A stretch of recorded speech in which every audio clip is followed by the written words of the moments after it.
a unified guide to the language of self-liberation, the art of communication, and the science of intentional living. Introduction. The conversation that never stops. Here's something most people never realize.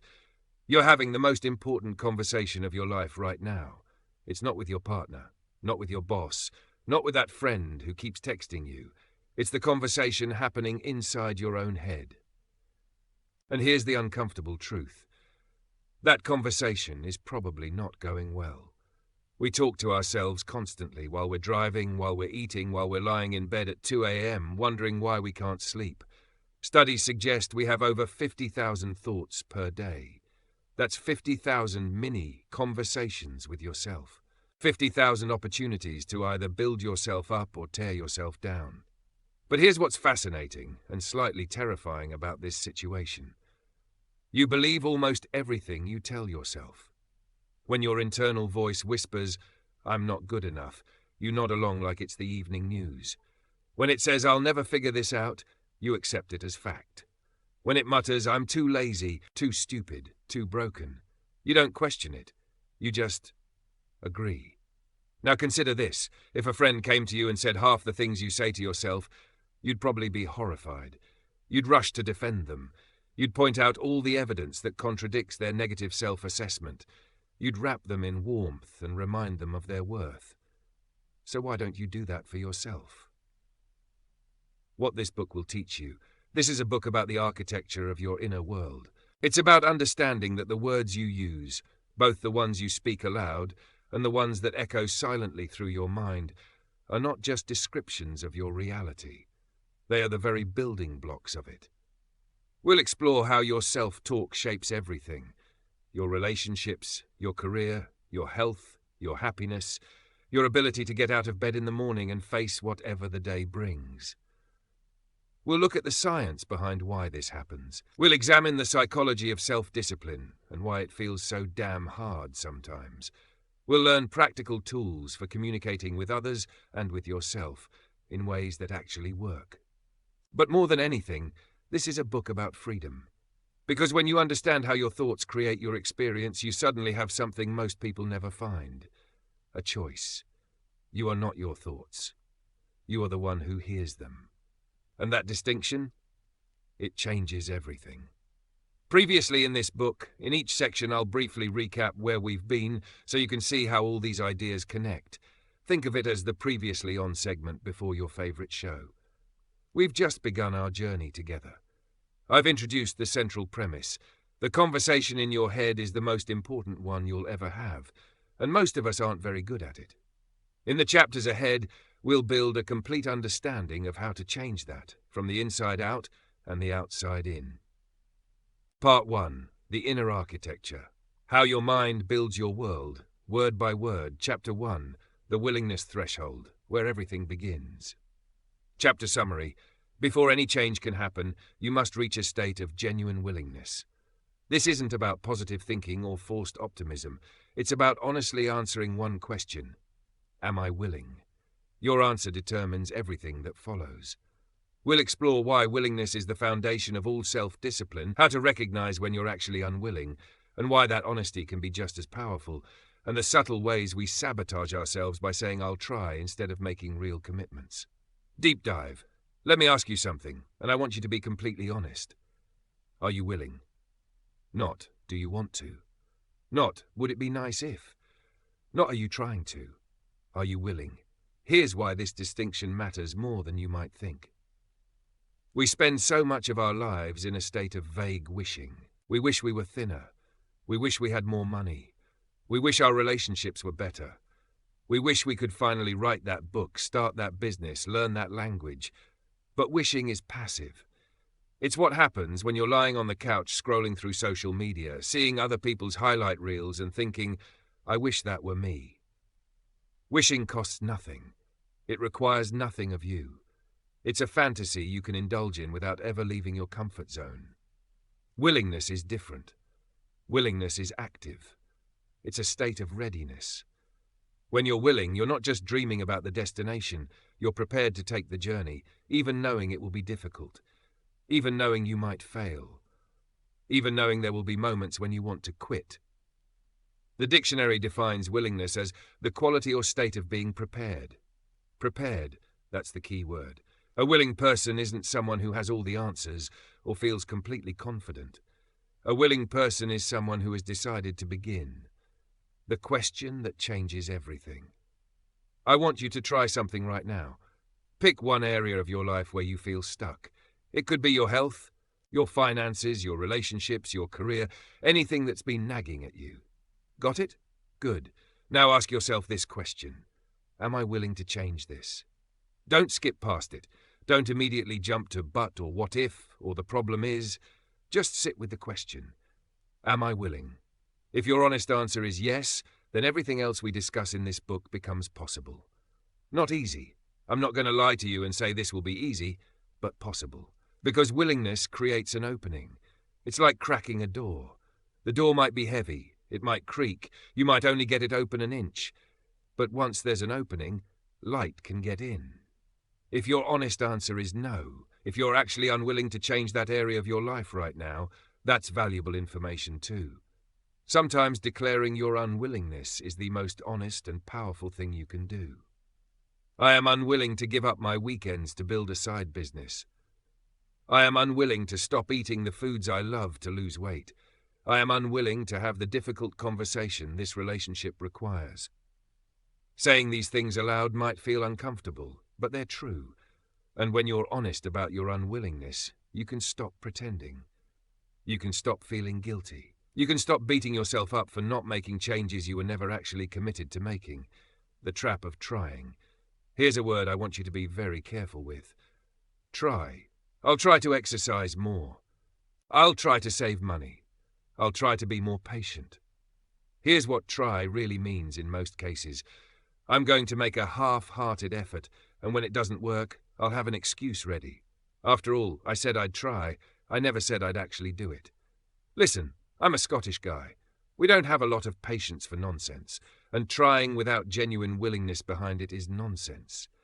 It's a way of letting yourself off the hook before you've even started. There's a massive difference between I am willing to do this and I'll try to do this. One is a commitment. The other is a preemptive apology for failure. The paradox of willingness. Now here's something interesting that most people don't understand. You can be willing to do something and still feel afraid. You can be willing and still feel uncertain. You can be willing and still have doubts. Willingness doesn't require confidence. It doesn't require certainty. It doesn't require a detailed plan. It only requires one thing, a decision to begin. Think about the last time you did something genuinely difficult. Maybe it was having a hard conversation with someone you love. Maybe it was starting a new job. Maybe it was standing up for yourself in a situation where you'd usually stay quiet. Were you completely confident going into it? Probably not, but you did it anyway. That's willingness in action. The ancient Stoic philosopher Seneca put it this way: fate leads the willing and drags along the reluctant. Think about that image. You're either walking forward under your own power, choosing your path, or you're being dragged along by circumstances you refuse to face. Either way, you're moving forward. The only question is whether you're doing it willingly or not. When unwillingness is the answer, I want to be clear about something. There are times when being unwilling is the right choice. In fact, some of the most important decisions you'll ever make involve saying, I am unwilling to accept this. I am unwilling to stay in a relationship where I'm not respected. I am unwilling to work for less than I'm worth. I am unwilling to let fear make my decisions. This kind of unwillingness isn't resistance to growth. It's the opposite.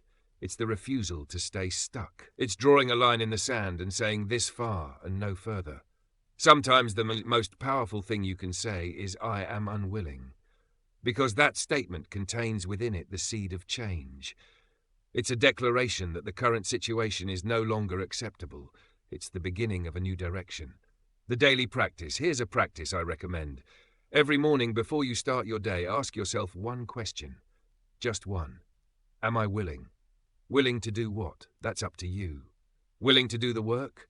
Willing to face the discomfort? Willing to show up fully? Willing to be honest with yourself and others? Willing to try again after yesterday's failure? Ask the question. Wait for the answer. And and then act accordingly. Because here's the truth. Your life right now is a reflection of what you've been willing to accept. If you want a different life, you need to become willing to accept different things. Not more, not less. Different. Key takeaway. Willingness is the doorway through which all change must pass. Without it, nothing moves. With it, everything becomes possible. Your reflection. What area of your life have you been trying to change without ever truly becoming willing? What would it look like if you stopped trying and started committing? Chapter 2. The Architecture of Self-Discipline. Why it's not what you think. Chapter summary. Most people think self-discipline means gritting your teeth and forcing yourself to do things you hate. They're wrong. Real self-discipline is about understanding the structure of habits, recognizing that willpower has limits, and designing your environment so that good choices become easier than bad ones. We'll explore the science of habit formation, why systems beat willpower every time, and how to build a life that supports your goals, rather than constantly testing your resolve. Deep dive. Let me tell you about two people. The first person wakes up every morning to a blaring alarm. They groan, hit snooze 3 times, and finally drag themselves out of bed.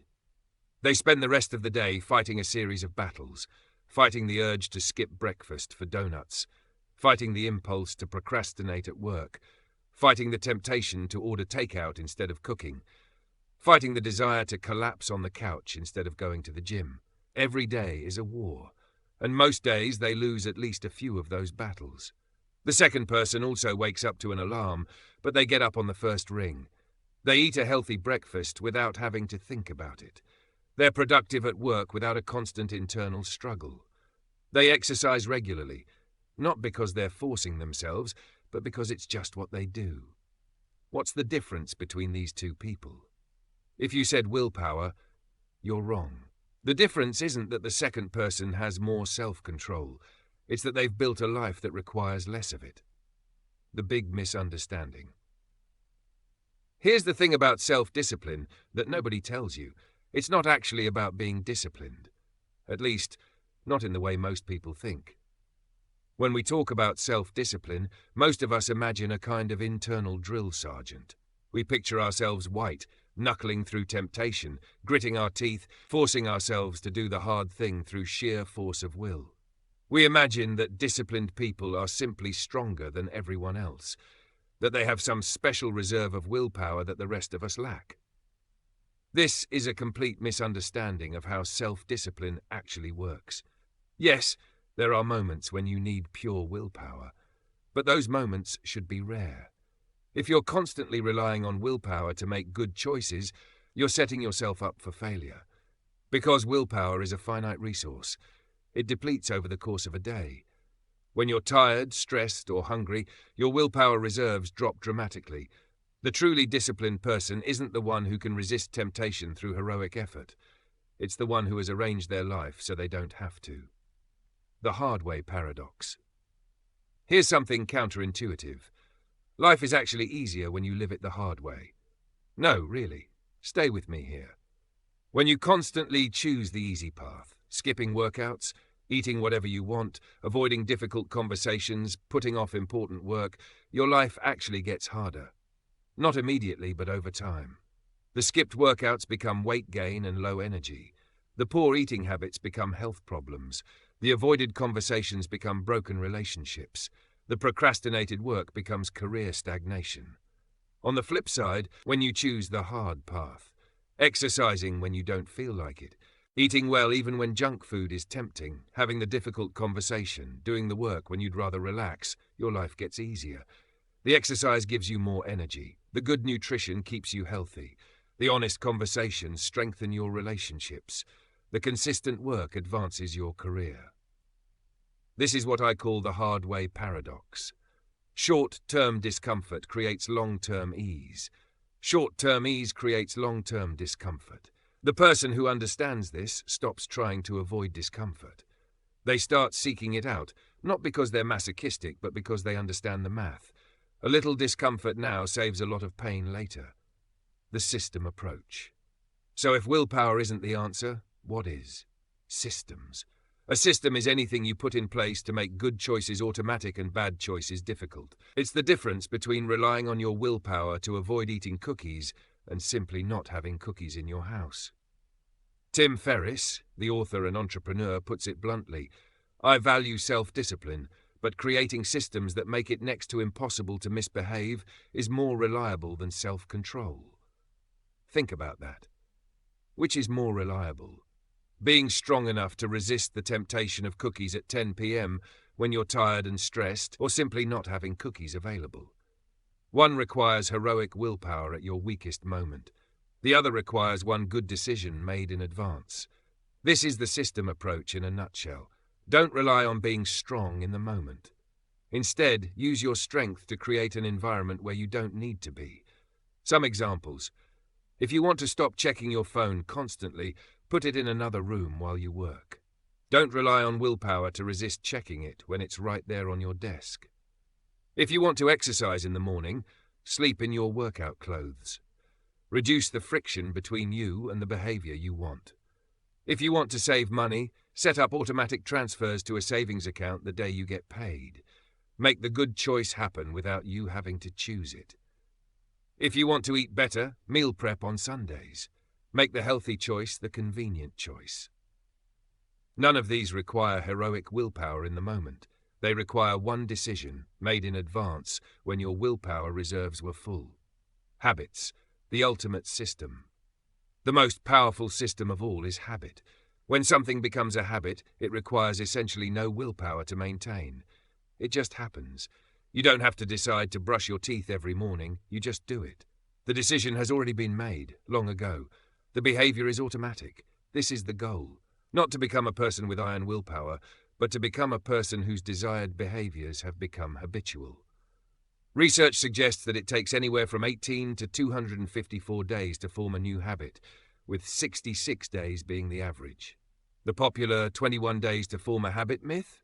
Completely unsupported by science. Real habit formation takes time, but once a habit is established, it's remarkably durable.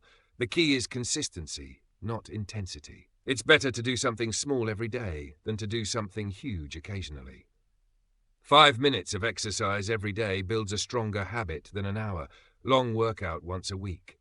A single paragraph of writing each morning is better than a 10,000-word binge once a month. The power of routines might sound boring. They might seem like the opposite of what a good life should be about. But here's what the research shows. People with consistent routines are happier, healthier, and more productive than those without them. Why? Because routines eliminate decision fatigue. Every decision you make throughout the day drains a little bit of your mental energy. By the end of the day, you're depleted. That's when you're most likely to make bad choices. Ordering pizza instead of cooking, skipping your workout, staying up too late watching TV. But when you have a routine, many of those decisions are already made. You don't have to decide whether to exercise. It's on your schedule. You don't have to decide what to eat for breakfast. You eat the same healthy thing every morning. You don't have to decide when to go to bed. It's always the same time. Routine conserves your mental energy for the decisions that actually matter. As the novelist William Faulkner once said, when asked about his writing routine, "I only write when inspiration strikes. Fortunately, it strikes at 9 every morning." That's the power of routine. You don't wait for the mood to strike. You create the conditions where the work gets done, regardless of mood. The rent axiom. Here's a concept that might change how you think about success. The rent axiom. Success is never owned. It's only rented. And the rent is due every day. Think about that. You don't achieve fitness and then have it forever. You have to keep paying the rent, showing up for workouts, eating well, or you lose it. You don't achieve a successful career and then coast. You keep doing the work or your success fades. This might sound discouraging, but it's actually liberating. It means you don't have to be perfect. You just have to keep paying the rent. Miss a day? That's fine. Just don't miss 2 days in a row, because that's how momentum is lost. The rent is due every day. But the rent isn't impossibly high. It's usually just one thing. Show up. Do the work. Make the healthy choice. Have the difficult conversation. Small payments made consistently compound into enormous results. Key takeaway.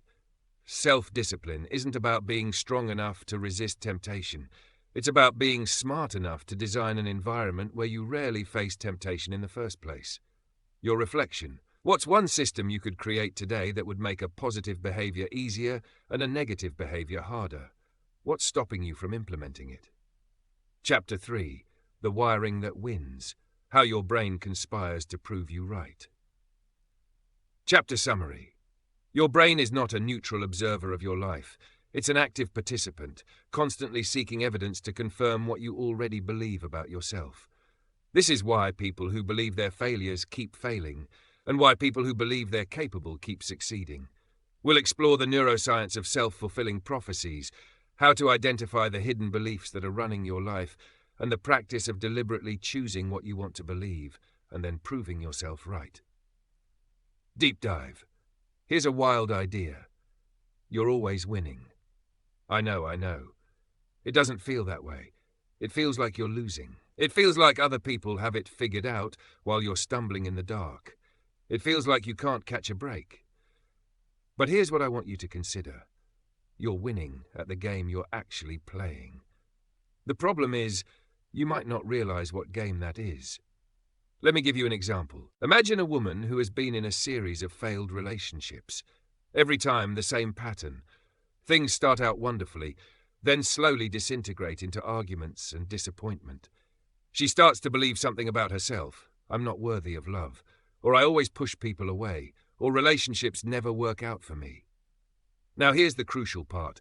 Once that belief takes hold, her brain starts working to prove it right. Not consciously, not deliberately, but automatically.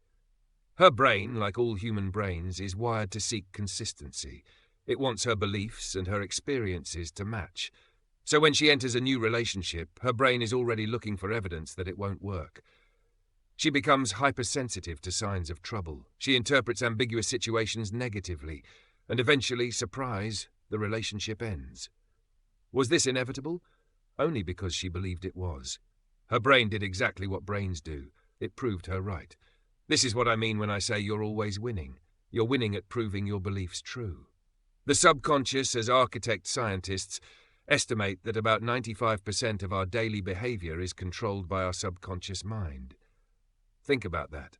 Out of every 100 things you do today, only 5 will involve conscious choice. The rest, automatic, programmed, running on the default settings that were installed years ago. Now, what happens when those default settings are negative? What happens when your subconscious is running a program called I'm not good enough, or I always fail, or people can't be trusted? You live out those programs, not because they're true, but because your brain makes them true. Dr. Bruce Lipton, a stem cell biologist, has spoken extensively about this phenomenon. Your subconscious beliefs shape your actions. Your actions create your results. Your results confirm your beliefs. It's a closed loop, and until you become aware of the loop, you're stuck in it. Finding your hidden wins. So how do you break out? First, you have to see what you're winning at. Look at the areas of your life where you're struggling. Ask yourself, what belief am I proving true here? If you're struggling financially, maybe you're proving that money is hard to come by, or I don't deserve to be wealthy.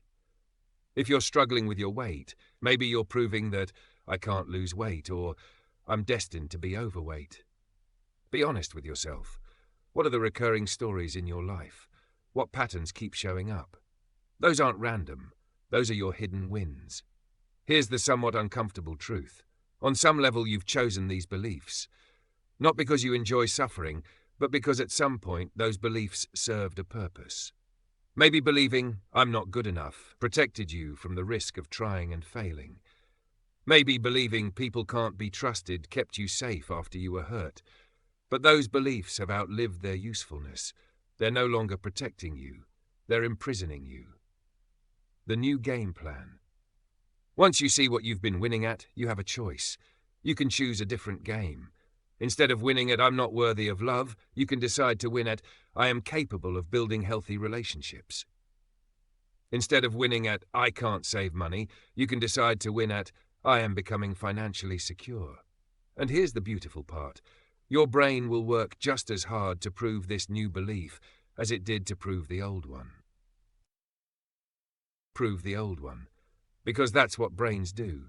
They prove you right. So the question becomes, what do you want to be right about? Marcus Aurelius, the Roman emperor and Stoic philosopher, wrote, "The happiness of your life depends upon the quality of your thoughts. Therefore, guard accordingly." Guard your thoughts, not because every thought is true, but because every thought you believe will become true. Your brain will make sure of it. Identity shift. This connects to something profound, the power of identity. When you say, "I'm trying to lose weight," you're still identifying as an overweight person who is attempting to change. When you say, "I don't eat that," you're identifying as someone for whom that behavior is simply not part of who they are. The first statement leaves room for failure. The second doesn't. I'm not a person who skips workouts. I'm not a person who eats junk food regularly. I'm not a person who procrastinates on important work. When these become identity statements rather than goals, your brain starts working to confirm them. You become the person you've declared yourself to be. This isn't about positive thinking or affirmations. It's about a fundamental shift in how you see yourself. It's about deciding who you are and then living accordingly. Key takeaway: your brain will prove whatever you believe. The question isn't whether you're winning, it's whether you're winning at a game you actually want to play. Your reflection: what belief about yourself have you been proving true? If you could trade it for a new belief, what would you choose instead? Chapter 4: The Ownership Declaration. Claiming your life back. Chapter summary: one of the most transformative phrases you can ever utter is simply, "I got this." But this isn't about false bravado or empty self-affirmation. It's about recognizing your actual track record of survival and capability. We'll explore how to put your problems in perspective, why you've already survived every difficult thing that's ever happened to you, and how to cultivate the quiet confidence that comes from knowing you can handle whatever comes next, because you always have. Deep dive. Think back to the worst thing that's ever happened to you. Really. Take a moment. Go back to it. Maybe it was a devastating breakup. Maybe it was losing a job you loved. Maybe it was a health crisis, or the death of someone close to you, or a period of deep depression when you couldn't see any way forward. Now here's the question. Are you still here? You are. You're reading these words right now, which means you survived. You made it through. Here's what I want you to understand. You have a 100% success rate at getting through difficult things. Every single terrible, painful, seemingly insurmountable experience you've ever faced, you got through it. You're still standing. So when you're facing something difficult right now, and you probably are, because life is rarely without its challenges, remember your track record. It's perfect. You've never been defeated, not once. The power of perspective. Socrates, the ancient Greek philosopher, once said, "If all our misfortunes were laid in one common heap whence everyone must take an equal portion, most people would be content to take their own and depart." Think about that. If you could see everyone else's problems, their secret struggles, their hidden pains, their private battles, you'd probably choose your own without hesitation. Not because your problems are small, but because they're yours. You know them. You've been dealing with them. Most of us walk around with a distorted view of other people's lives. We see their highlight reels, the vacations, the promotions, the happy family photos, and compare them to our behind-the-scenes footage. We see our own mess and their carefully curated image. But everyone is dealing with something. Everyone has problems. The question isn't whether you have problems, it's how you relate to them. The exercise that changes everything. Here's an exercise I do with my clients that consistently helps them shift their perspective. Imagine your life as a railroad track, stretching out in both directions as far as you can see. To your left is the past. Walk down that track. Look at all the things you've experienced, the good and the bad, the triumphs and the failures, the moments of joy and the moments of despair. Really look at them. Every single one of them led you here. Every difficult thing you faced shaped you. Every mistake taught you something. Every pain you endured made you stronger, even if you couldn't see it at the time. Now turn around. To your right is the future. It stretches out into the unknown. There will be more challenges ahead, more difficulties, more moments when you wonder if you can keep going. But here's what you know now, because you've seen the evidence. You can handle it. Whatever comes, you'll handle it. Because that's what you do. That's what you've always done. And somewhere on that track, far in the distance, is the end. That's right. One day this life will be over. You will face the final moment. We all will. This isn't meant to be morbid. It's meant to be clarifying. Because when you face the reality of your own mortality, something interesting happens. The small stuff stops mattering so much. The petty frustrations, the minor setbacks, the daily annoyances, they shrink to their proper size. And what matters most comes into sharper focus. I got this. When I say I got this, I don't mean I have all the answers. I don't mean everything is going to work out perfectly. I don't mean I'm not scared. I mean I have my hands on the wheel. I am not a passive victim of circumstances. I have agency. I have a say. And no matter what happens, I will find a way through. This isn't arrogance. It's recognition. Recognition of your own capability. Recognition of your own resilience. Recognition that you've been through worse and come out the other side. Aristotle said, "It is during our darkest moments that we must focus to see the light." He wasn't talking about ignoring problems or pretending everything is fine. He was talking about maintaining perspective, about not letting difficult moments expand to fill your entire field of vision. Because when you're in the middle of a problem, it can feel like the only thing in the world. But step back, way back. See your life in its entirety. This problem, it's just one chapter in a much longer story. It won't last forever. It might not even last very long, and you've handled worse. The antidote to helplessness, there's a concept in psychology called learned helplessness. It's what happens when someone experiences repeated failure and eventually stops trying, even when success becomes possible. They've learned to be helpless. The antidote to learned helplessness is learned competence. It's the accumulated evidence that you can handle things, that you're not powerless, that your actions matter. Every time you face a fear, you add to your store of learned competence. Every time you push through discomfort, you prove to yourself that you can. Every time you survive something difficult, you gain another data point for your personal track record. This is why regularly stepping outside your comfort zone is so important. Not because discomfort is inherently valuable, but because it gives you evidence of your own capability. It shows you what you're made of. Key takeaway: you've survived everything life has thrown at you so far. That's not luck. It's evidence. Evidence that you're more resilient, more capable, and more resourceful than you give yourself credit for. Carry that evidence with you into every challenge you face. Your reflection. Think of 3 difficult things you thought you'd never get through. How did you get through them? What does that tell you about yourself? Chapter 5. The uncertainty. Embrace. Why what scares you is your greatest ally. Chapter summary. Human beings are addicted to certainty. We want to know what's going to happen before it happens. We want guarantees. But here's the truth. Uncertainty is where everything good comes from.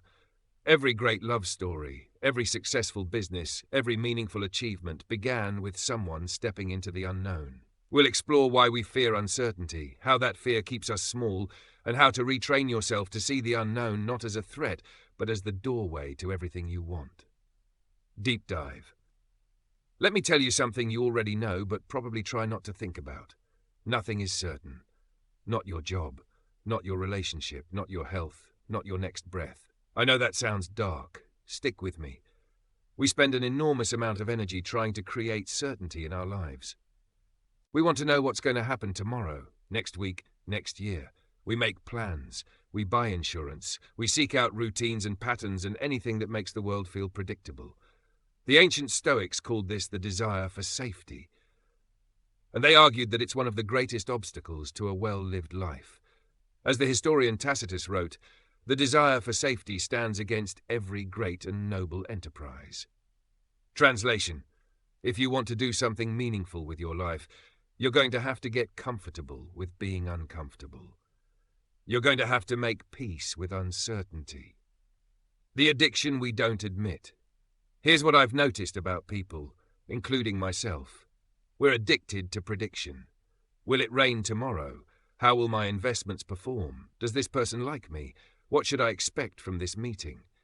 We're constantly trying to peer into the future to get a glimpse of what's coming so we can prepare. And when we can't predict something, when the future is genuinely uncertain, we feel anxious, uneasy, sometimes even terrified.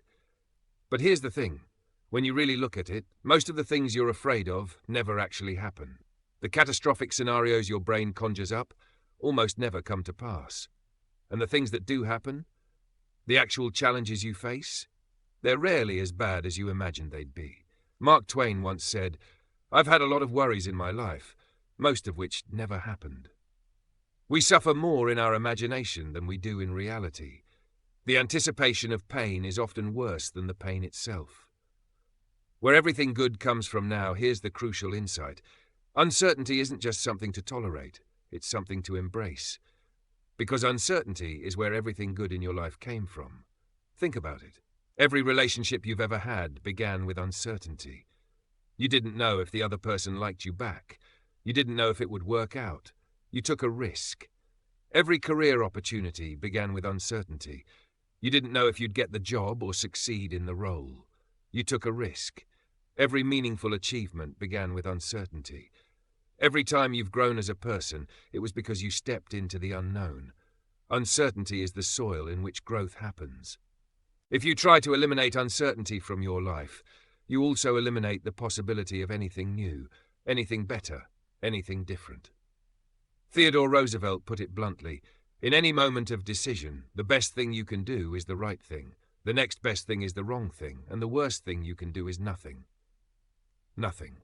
That's what certainty gets you. The guarantee of no change, no growth, no improvement, the illusion of control. Here's the uncomfortable truth. Certainty is an illusion. It always has been. You could go to sleep tonight and never wake up. You could get in your car tomorrow and never reach your destination. These aren't pleasant thoughts, but they're true. No amount of planning or preparing can guarantee your safety or success. So why do we cling to the illusion of certainty? Because it makes us feel safe. Because it reduces anxiety in the short term. Because facing the fundamental uncertainty of existence is terrifying. But here's what happens when you accept uncertainty instead of fighting it. You stop worrying so much. Because you realize that worrying doesn't actually help. It doesn't change anything. It just makes you miserable while you wait. The philosopher Epictetus, who was born a slave and became one of the most influential thinkers in history, said this: "If you want to improve, be content to be thought foolish and stupid. Be content to be thought foolish. Because stepping into uncertainty doesn't look impressive from the outside. It looks risky. It looks unwise. People will tell you to play it safe. They'll question your decisions. They'll tell you you're making a mistake. Let them. They're not living your life. They don't have to live with your regrets. The practice. So how do you get better at embracing uncertainty? The same way you get better at anything. Practice. Start small. Take a different route to work. Order something you've never tried at a restaurant. Strike up a conversation with a stranger. Do something that makes you slightly uncomfortable. Then go bigger. Take on a project you're not sure you can complete. Have a conversation you've been avoiding. Make a decision without knowing how it will turn out. Each time you step into uncertainty and survive, and you will survive, you teach your brain something important. Uncertainty isn't as dangerous as it feels. It's just unfamiliar. The goal isn't to eliminate fear, it's to act despite fear, to feel the fear and do it anyway. Key takeaway: the life you want is hiding in the uncertainty you're avoiding. Every good thing you've ever experienced began with a step into the unknown. Your reflection: what's one thing you've been avoiding because you're not sure how it will turn out? What's the smallest step you could take toward it today? Chapter 6, The Action Identity. You are what you do, not what you think. Chapter summary. We often define ourselves by our thoughts and feelings. I'm not a morning person. I'm not disciplined. I'm not good at this. But these are just thoughts, and thoughts are not facts. Who you really are is defined by your actions. We'll explore how to separate your identity from your internal experiences, why taking action actually changes how you feel, not the other way around, and the liberating practice of acting your way into a new way of being. Deep dive. I want you to picture something. You're at work. You've got a task to do, something important, maybe even something you care about, but you're just not feeling it. You glance at the clock. It's only 10:34 a.m. The morning stretches ahead of you like an endless desert. You think, I'll just check my email first. Then, maybe I'll grab a coffee. Then, oh, I should probably check social media real quick. It might be important. Before you know it, it's lunchtime. You haven't done a single productive thing all morning. Now here's what was happening in your head during all of this. I'm not in the right mood. I need to feel more energized. I work better when I'm inspired. I'll just wait until I feel ready. Sound familiar? Here's the thing. Waiting to feel ready is a trap. It's the trap. Because if you wait until you feel like doing the hard thing, you'll be waiting forever. The feeling almost never comes first. The action does. The great lie. Most of us have been sold a lie. The lie goes something like this. First, you need to feel motivated. Then you'll take action. Then you'll get results. This sounds logical. It feels true. It feels true. But it's completely backwards.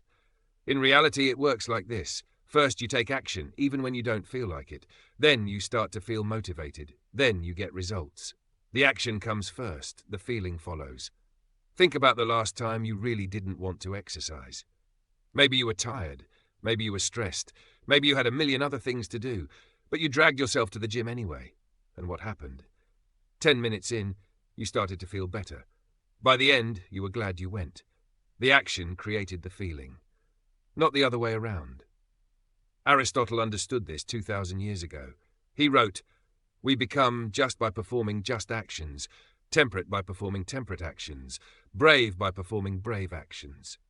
He didn't say we become brave by thinking brave thoughts. He said we become brave by doing brave things. The action shapes the identity, not the other way around.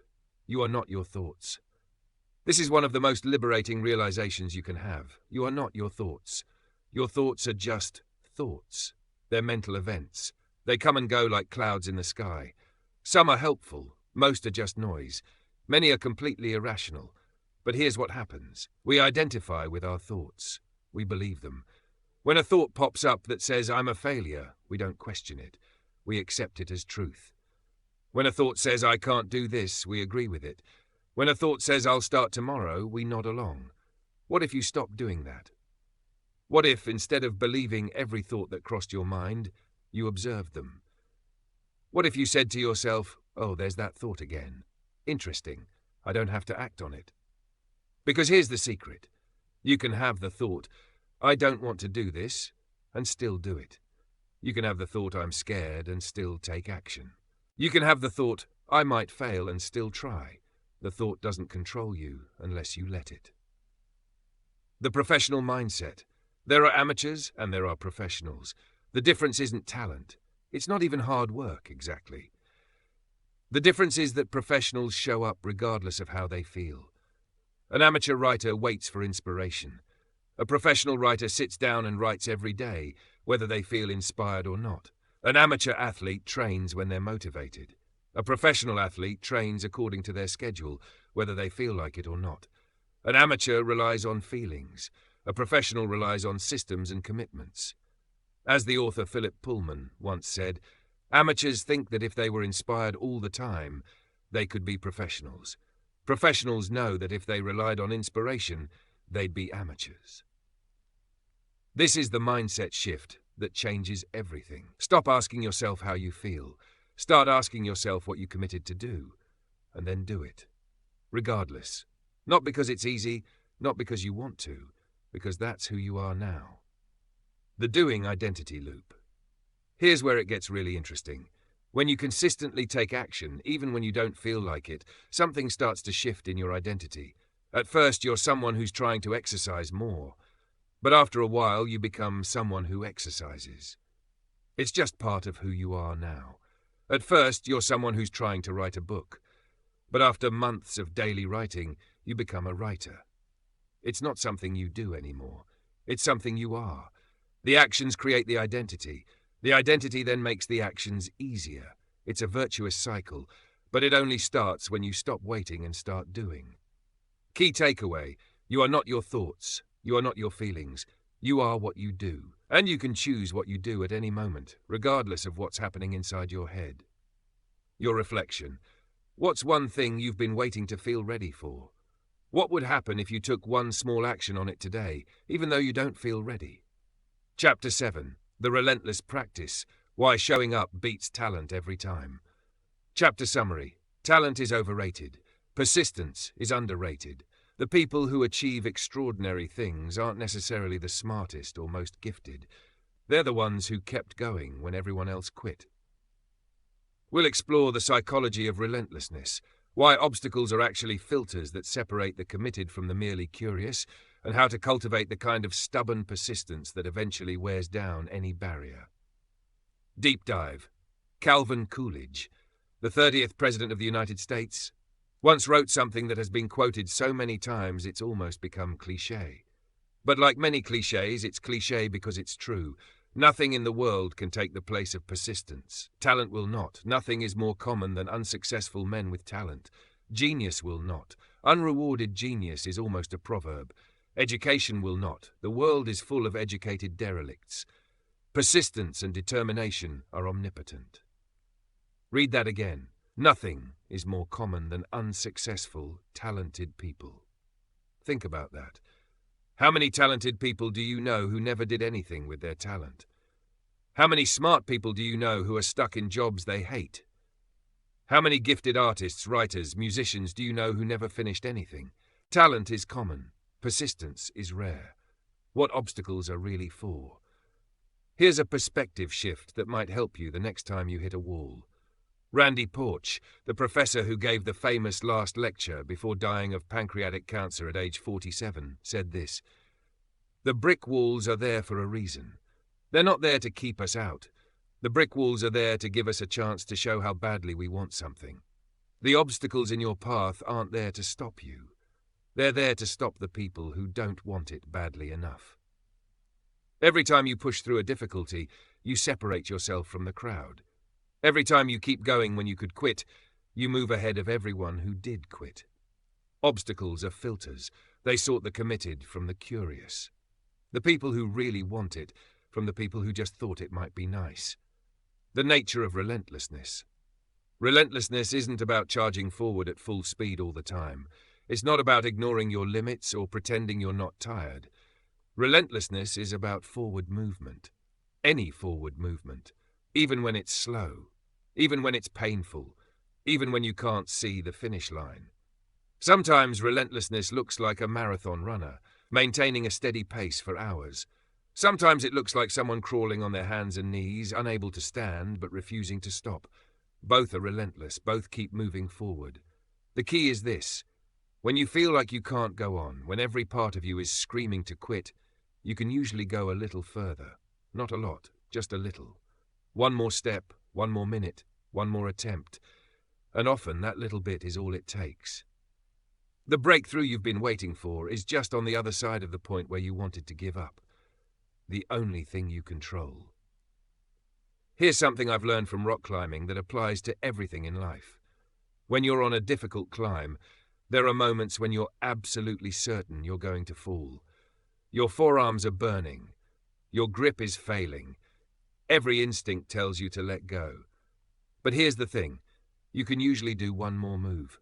Just one. You might fall on the next one. You might fall on the one after that. But right now, in this moment, you can do one more. So you do it, and then maybe another, and another.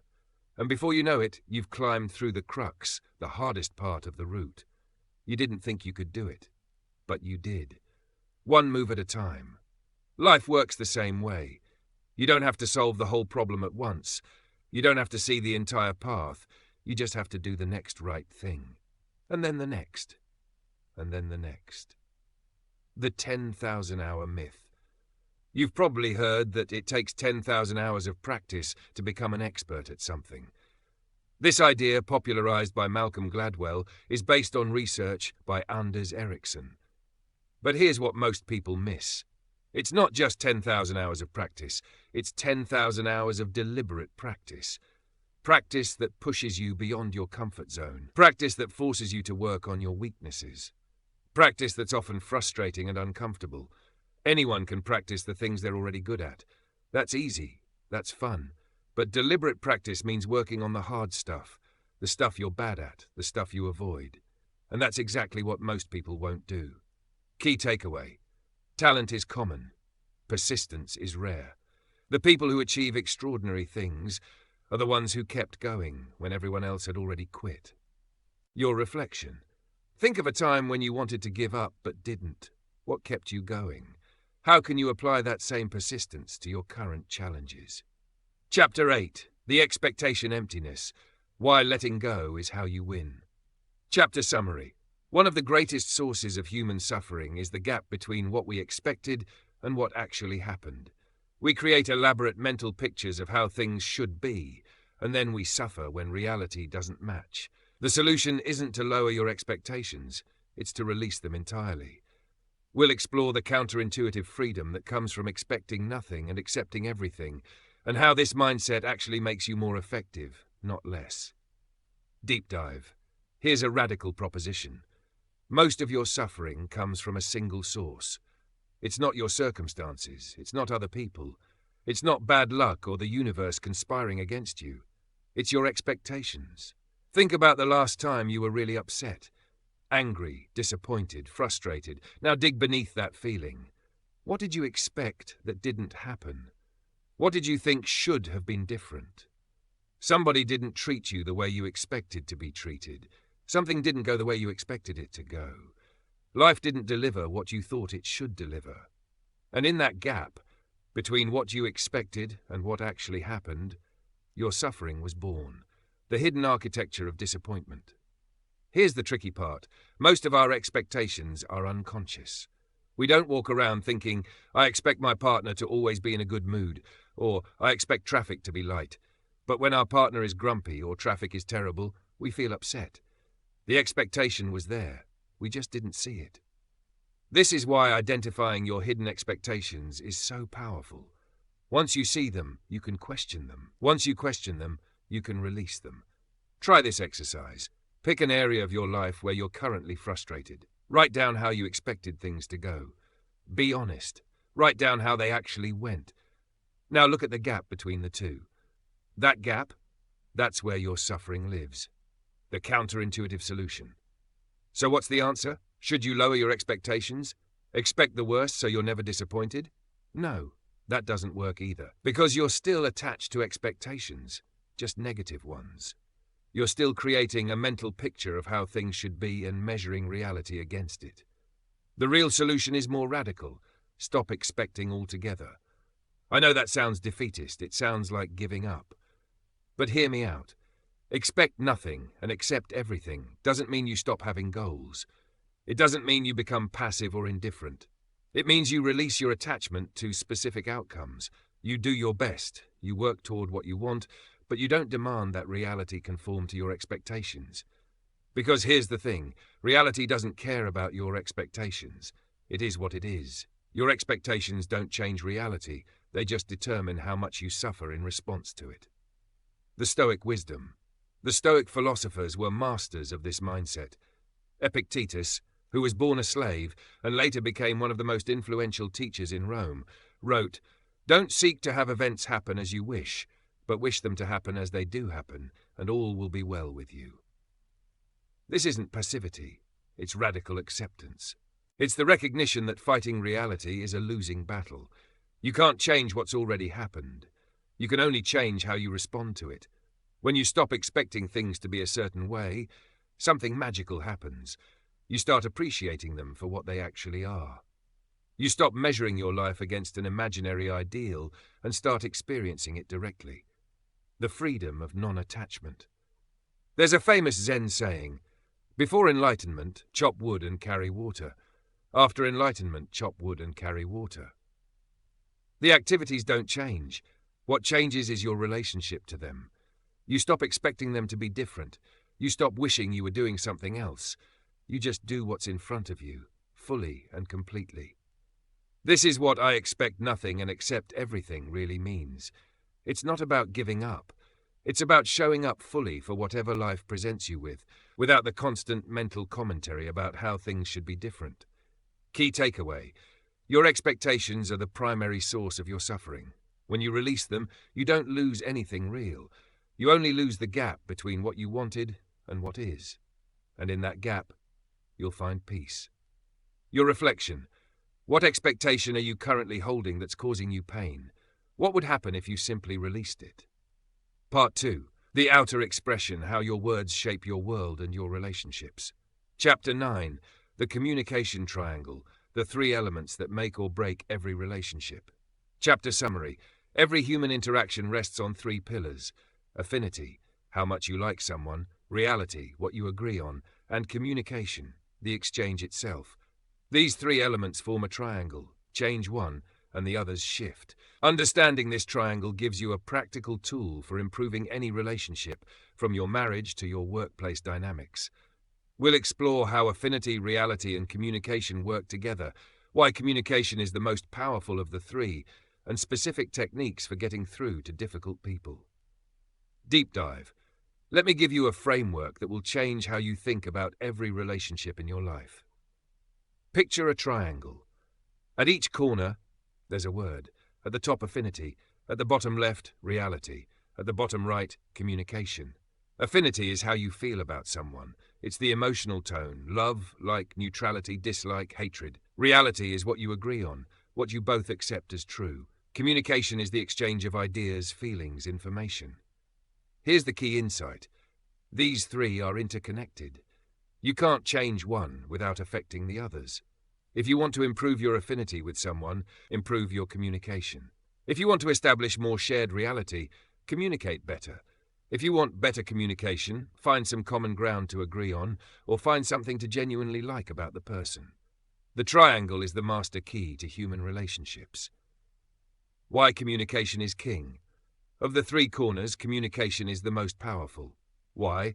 Because it's the one you have the most direct control over. You can't force yourself to like someone. You can try, but genuine affinity can't be manufactured through willpower alone. You can't force someone to agree with you. Agreement has to be genuine too. But you can communicate. You can choose to speak or listen. You can choose to reach out. You can choose to stay in the conversation. And when you do, something interesting happens. The other corners start to shift.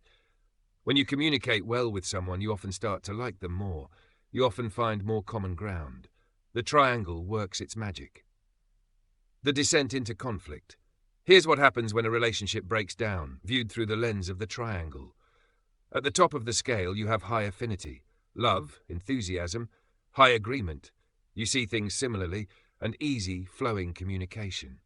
This is what a great relationship looks like, whether it's romantic, professional, or friendship. As things deteriorate, the triangle shrinks. Affinity drops. You find less to agree on. Communication becomes strained. And because the corners are connected, each drop in one area pulls down the others. At the very bottom of the scale, you have hatred, complete disagreement. You can't agree on anything, and communication has devolved into, well, bullets. Actual physical conflict. War. Everything in between. The misunderstandings, the arguments, the cold silences is just the triangle shrinking. The practical application it is. So how do you use this? Simple. When you're having trouble with someone, work the triangle. Can't communicate? Find something you can agree on. Even something small. We both agree this situation is frustrating. That's a start. That's reality. Now communication has a foundation to build on. Can't agree? Find something to genuinely like about the person. Everyone has something likable, even if it's buried deep. That's affinity. That softens things. Now reality can shift. Can't stand the person? Communicate anyway. Listen. Ask questions. Show genuine interest. Communication often creates affinity where none existed before. The triangle is a tool. Use it. The most important communication skill. If I had to pick one communication skill that matters more than any other, it would be this. Listen to understand, not to respond. Most people don't actually listen. While the other person is talking, they're thinking about what they're going to say next. They're formulating their rebuttal. They're waiting for their turn to speak. That's not listening. That's just waiting. Real listening means being genuinely curious about what the other person is saying. It means asking questions to understand better. It means being willing to have your mind changed. This is hard. It requires self-discipline. It requires setting aside your ego. But it's the single most transformative thing you can do for your relationships. Key takeaway: every relationship can be understood through the lens of affinity, reality, and communication. When you're stuck, work the triangle. And if you don't know where to start with communication. It's the corner you control most directly. Your reflection. Think of a relationship that's currently strained. What's one thing you could do to improve communication? What's one thing you could find to agree on?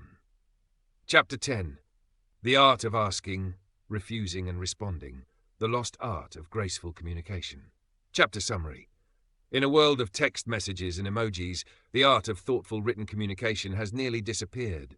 Yet knowing how to ask for what you want, say no gracefully, accept or decline invitations, and express gratitude and sympathy, these skills are more valuable than ever. We'll explore the principles behind effective requests, how to refuse without burning bridges, the proper way to accept or decline invitations, and why a handwritten thank you note still matters. These aren't just etiquette tips, they're relationship, building tools that can transform your personal and professional life. Deep dive. There's an old saying, life is not so short, but that there is always time enough for courtesy. It comes from Ralph Waldo Emerson, and it's never been more true than today. We live in an age of unprecedented communication. We have email, text messages, social media, video calls, more ways to connect than any generation before us. And yet, somehow, we've become worse at communicating. We dash off emails without thinking. We ghost people instead of having difficult conversations. We like posts instead of sending real messages. We've traded depth for speed, meaning for convenience. But here's the thing. The people who master the art of gracious communication, who know how to ask, refuse, and respond with thoughtfulness, stand out. They build better relationships. They get better results. They're remembered. This section is about reclaiming that lost art. The anatomy of a request. Let's start with asking.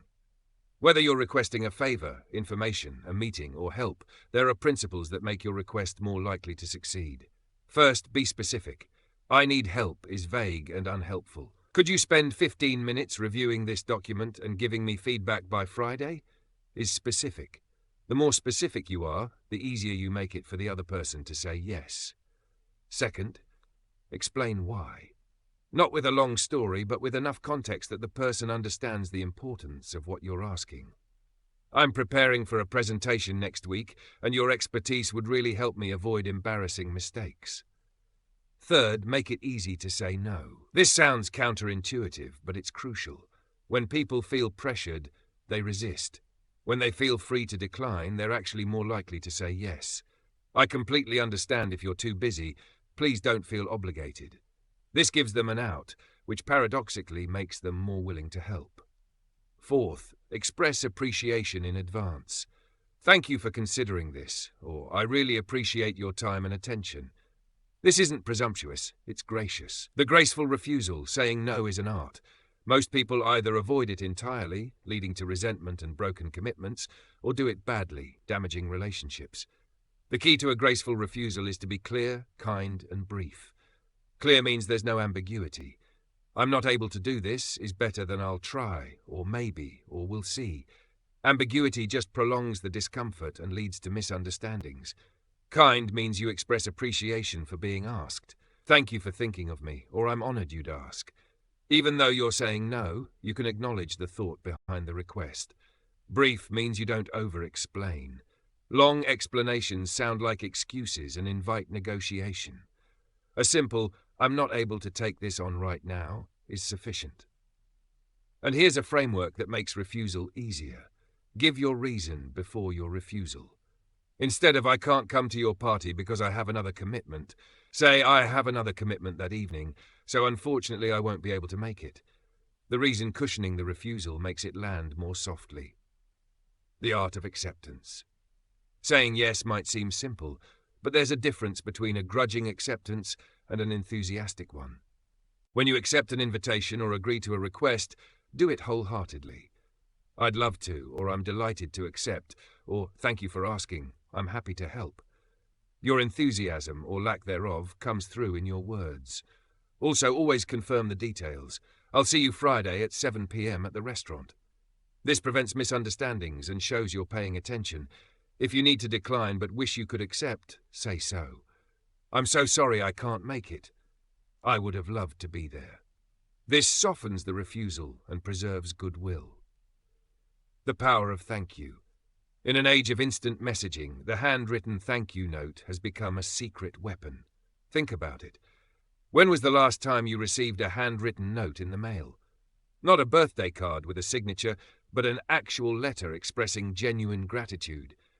If you're like most people, it's been a while, and if you have received one, you probably remember it. That's the power of the thank you note. It stands out. It communicates care in a way that a text message or email simply can't match. The principles are simple. Be specific about what you're thankful for, express genuine appreciation, and do it promptly. Thank you for the dinner last night. The conversation was wonderful and your pasta is the best I've ever had. That's so much better than thanks for dinner. For gifts, always mention the specific item and how you plan to use it. For hospitality, mention something specific you enjoyed. For help or favors, acknowledge the effort the person made. Responding to life's big moments. There are times when words matter especially. Times of loss, celebration, and transition. When someone experiences a death, your words of sympathy don't need to be profound. They just need to be genuine and present. I'm so sorry for your loss is simple but powerful. Sharing a specific memory of the person who died, something warm and personal, is even better. What not to say? Avoid cliches like, they're in a better place, or everything happens for a reason, unless you're certain the person shares that belief. Avoid minimizing the loss. Avoid making it about you. Just be present and genuine. When someone achieves something, your congratulations should be specific. Congratulations on the promotion is fine. Congratulations on the promotion. I've watched you work incredibly hard for this, and nobody deserves it more is better. Key takeaway. Thoughtful communication isn't just about information exchange, it's about relationship building. Every request, refusal, acceptance, and expression of gratitude is an opportunity to strengthen your connections with others. Your reflection. Think of one communication you've been avoiding. What would it look like to handle it with grace, clarity, and kindness? Chapter 11. Letters that Work. The Practical Guide to Getting Results Through Written Communication. Chapter Summary. Whether you're applying for a job, making a complaint, requesting an adjustment, or trying to collect on an overdue account, the right words make all the difference. We'll explore the principles behind effective business and personal letters, how to structure them, what to include, what to avoid, and how to maintain goodwill even in difficult situations. These templates and principles apply whether you're writing a formal letter, an email, or any other professional communication. Deep dive. Letters, whether on paper or in email form, are still some of the most powerful tools we have. A well-written letter can get you a job, resolve a dispute, strengthen a relationship, or collect money you're owed. A poorly written letter can do the opposite. The principles behind effective letters are simple. Mastering them will serve you for the rest of your life. The cover letter that gets noticed. When you're applying for a job, your cover letter is often more important than your resume. The resume lists your qualifications, but the cover letter tells your story. It says who you are and why you care. A great cover letter does a few things.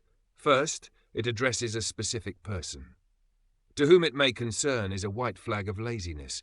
Find out who's hiring and write to them directly.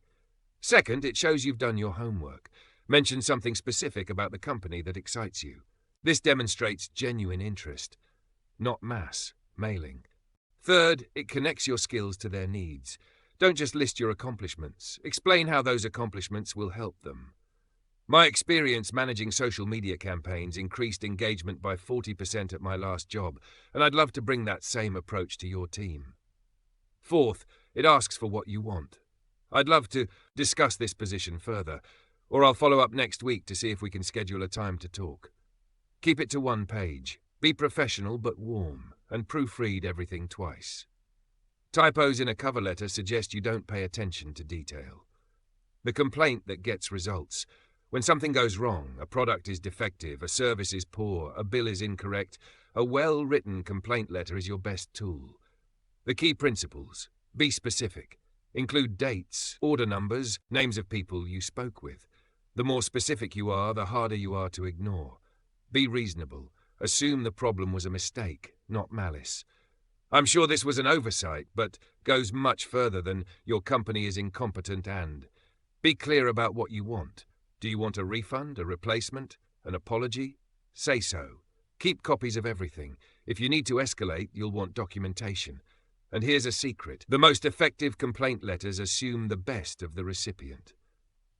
I know you pride yourself on customer service, which is why I'm confident you'll want to address this. This makes them want to live up to that expectation. The adjustment that preserves goodwill. If you're on the receiving end of a complaint, if a customer is unhappy and you need to make it right, your response matters enormously. Acknowledge the problem without being defensive. Thank you for bringing this to our attention, or I'm sorry you had this experience. Explain what happened, briefly, but focus on the solution. What are you doing to fix it? What can the customer expect? And if possible, go above and beyond.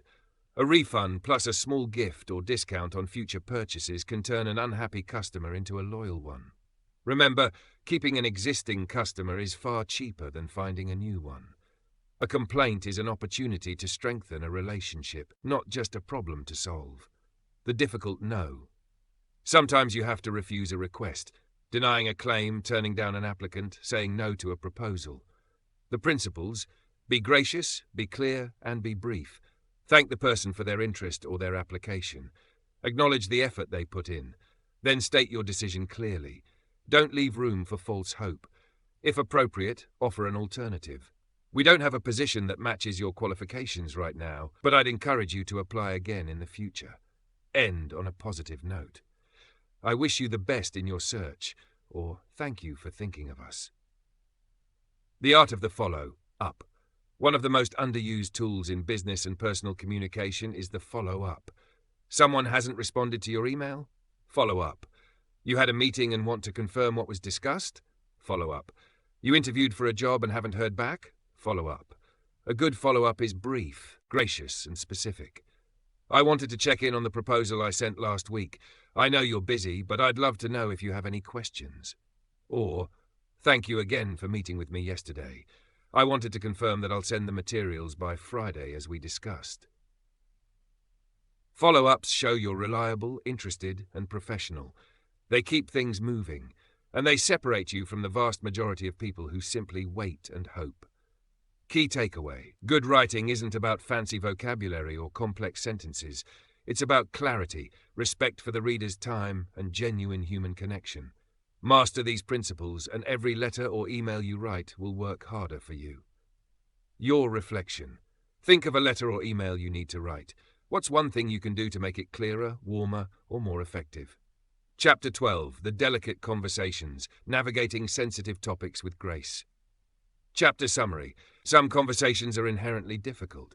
Asking for money, delivering bad news, addressing someone's hurtful behavior, admitting a mistake. These conversations test our communication skills and our emotional intelligence. We'll explore frameworks for handling sensitive topics, how to prepare yourself emotionally before difficult conversations, and specific language patterns that reduce defensiveness and increase understanding. Deep dive.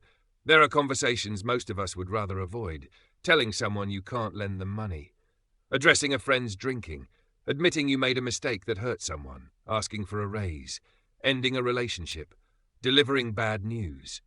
These conversations make our stomachs tighten. We rehearse them in our heads, imagining worst-case scenarios. We put them off, sometimes for months or years. But here's the truth: avoided conversations don't go away. They just get harder. The discomfort compounds. The situation often gets worse. Learning to handle sensitive conversations with grace is one of the most valuable skills you can develop. The preparation. Before you have a difficult conversation, prepare yourself. First, get clear on what you want. What's the ideal outcome?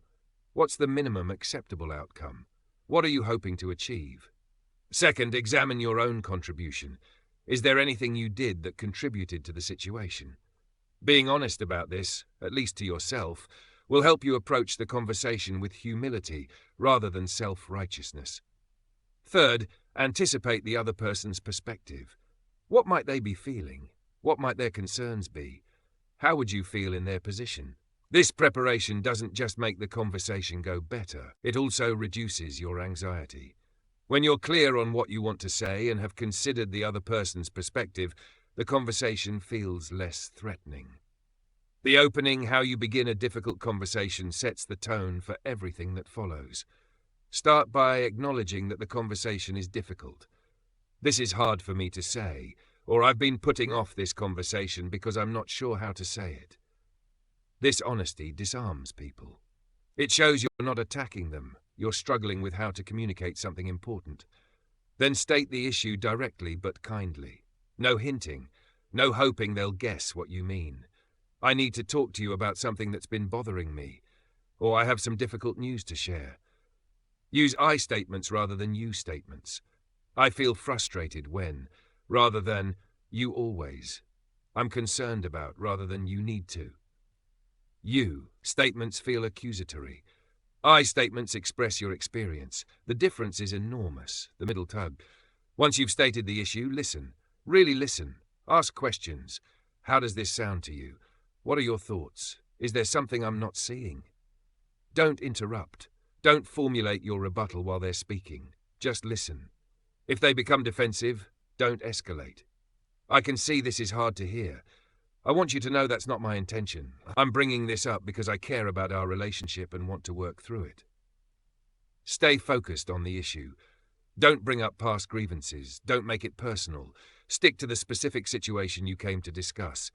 The closing end, the conversation with clarity about next steps. What have you agreed to do? What has the other person agreed to do? When will you check in again?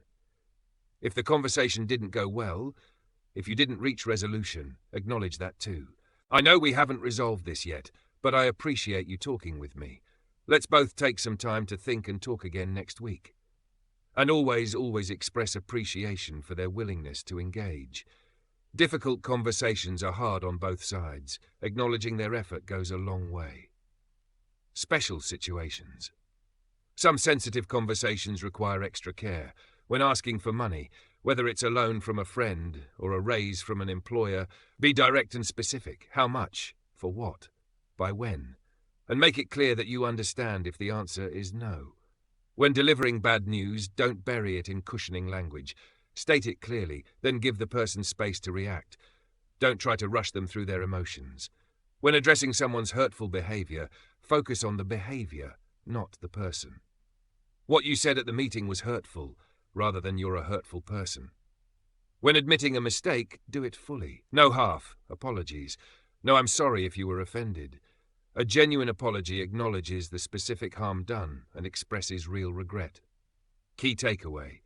Difficult conversations are a skill. With preparation, clear communication, and genuine listening, you can navigate even the most sensitive topics while preserving and often strengthening your relationships. Your reflection. What difficult conversation have you been avoiding? What's the first step you could take to prepare for it? Part 3. The Daily Practice. How to build a life that actually works. Chapter 13. The Architecture of Days. Why routines matter more than motivation. Chapter summary.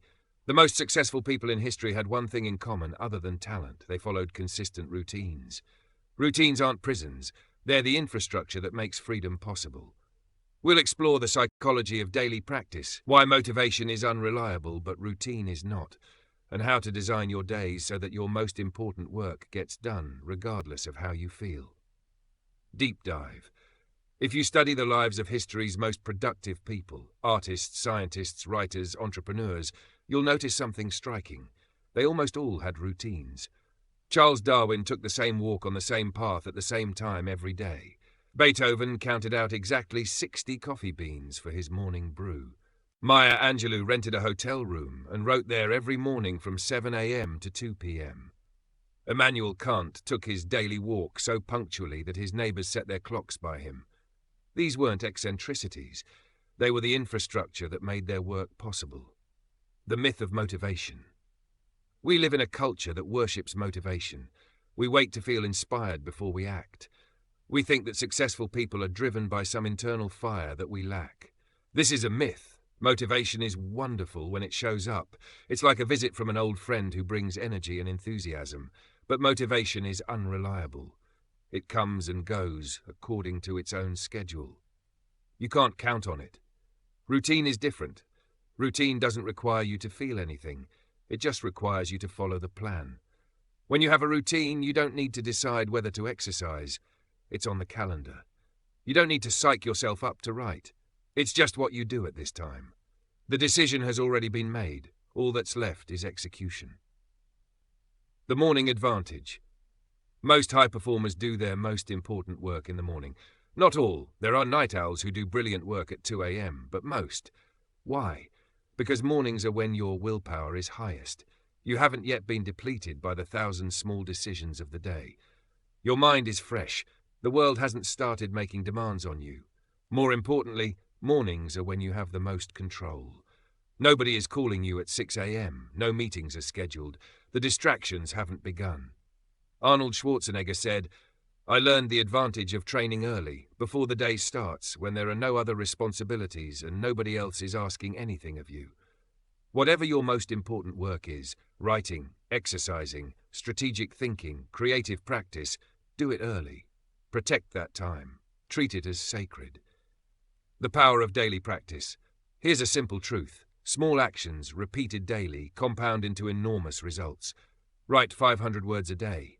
That's nothing, maybe 20 minutes of work. But do it every day for a year and you've written 182,500 words. That's 2 full-length books. Save $10 a day. It barely feels like anything. But do it every day for 10 years and you've saved $36,500, plus interest. Exercise for 30 minutes a day. That's 3.5 hours a week.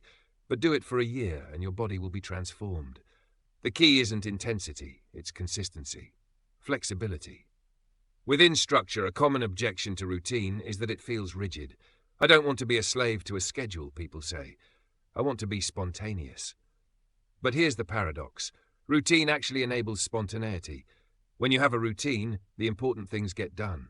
You're not constantly behind, constantly stressed, constantly scrambling. This frees up mental energy for spontaneity. You can actually enjoy your free time because you're not feeling guilty about what you should be doing. And your routine doesn't need to be inflexible. It's a framework, not a prison. You can build in flexibility. You can have a routine that involves being unroutine sometimes.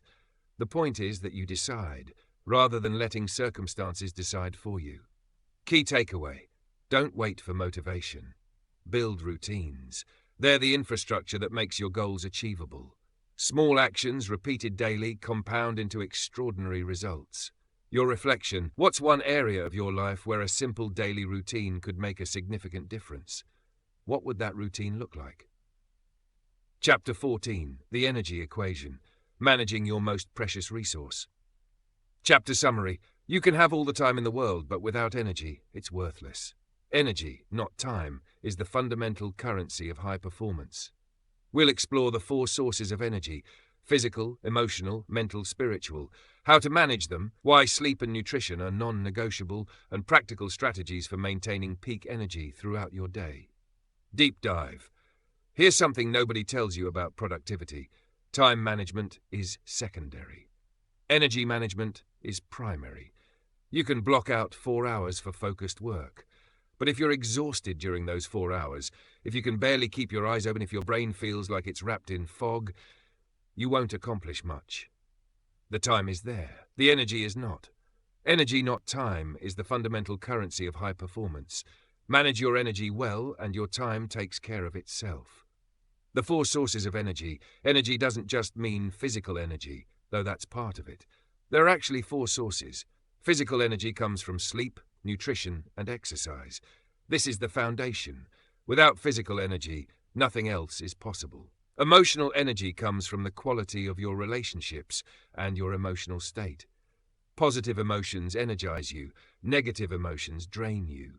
Mental energy comes from focus and concentration. When you're able to concentrate deeply on something that matters, your mental energy is high. When you're scattered and distracted, it's low. Spiritual energy comes from a sense of purpose and meaning. When you're doing something that matters to you, that aligns with your values, you have access to reserves of energy you didn't know you had. All four matter. Neglect any one, and your overall energy suffers. The non-negotiables. Some things are not optional if you want to have good energy. Sleep is number one. You cannot function well without adequate sleep. Period. Studies show that sleep deprivation impairs judgment, reduces willpower, and makes you more susceptible to temptation. If you're consistently tired, every other self-improvement effort becomes dramatically harder. Nutrition is number two. What you eat directly affects how you feel. A diet high in processed foods and sugar will give you energy spikes and crashes. A diet rich in whole foods, vegetables, fruits, lean proteins, healthy fats will give you steady, sustained energy. Exercise is number three. Regular physical activity improves sleep quality, reduces stress, and increases energy levels. Even 20 to 30 minutes a day makes a significant difference. These three things, sleep, nutrition, exercise, are the foundation of everything else. Get them right, and self-discipline becomes easier. Neglect them, and even the strongest willpower will eventually crumble. Energy drains and energy gains. Pay attention to what drains your energy and what recharges it. For me, large crowds are draining. Being in nature is recharging. Certain people leave me feeling energized, others leave me depleted. Some types of work exhaust me quickly, other types I can do for hours without feeling tired. Everyone's different. The key is to know yourself. What energizes you? What drains you? Structure your life accordingly.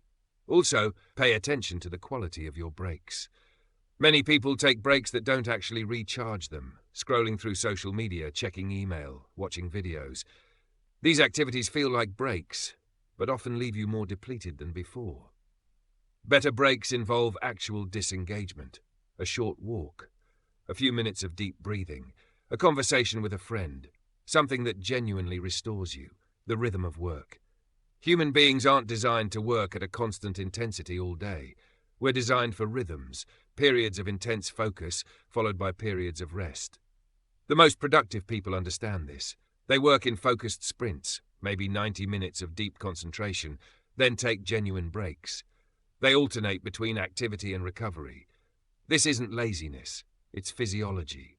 Your brain can only sustain high-level focus for a limited time.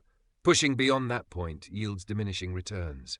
The Pomodoro technique is one approach, 25 minutes of focused work followed by a 5-minute break.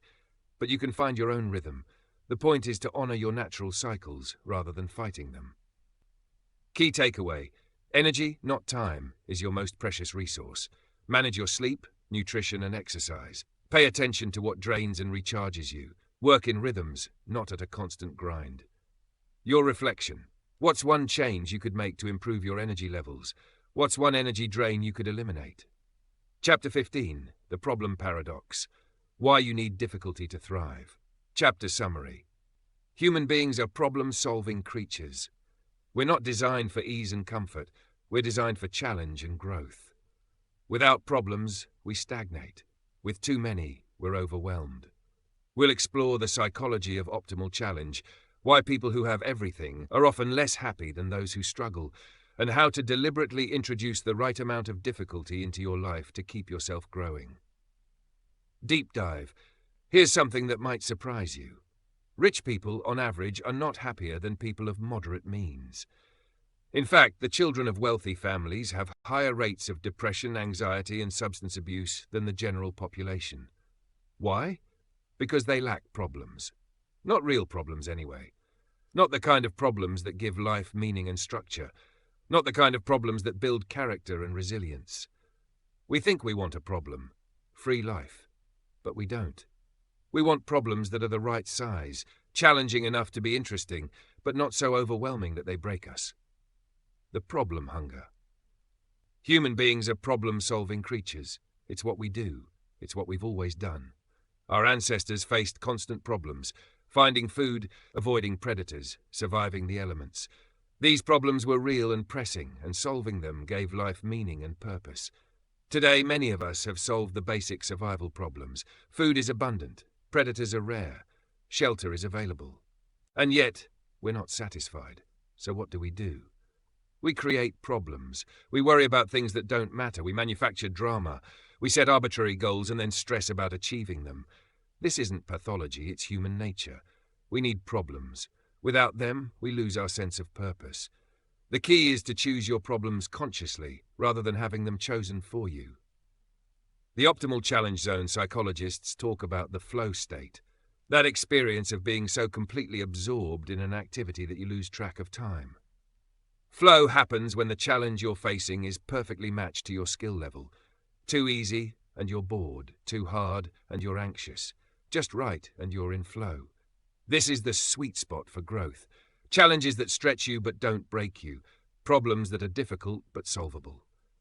When designing your life, aim for this zone. Don't avoid difficulty, but don't seek out the impossible either. Find challenges that require you to grow, but that you can realistically meet. The deliberate discomfort practice. One of the most powerful things you can do for your growth is to regularly practice deliberate discomfort. Take cold showers, fast for a day, sleep on the floor, go without your phone for a weekend. Do something that's physically or mentally uncomfortable, not because it's pleasant, but because it teaches you something important. You can handle discomfort. Most of us spend our lives avoiding discomfort. We stay in our climate, controlled houses, eat whenever we're hungry, entertain ourselves whenever we're bored.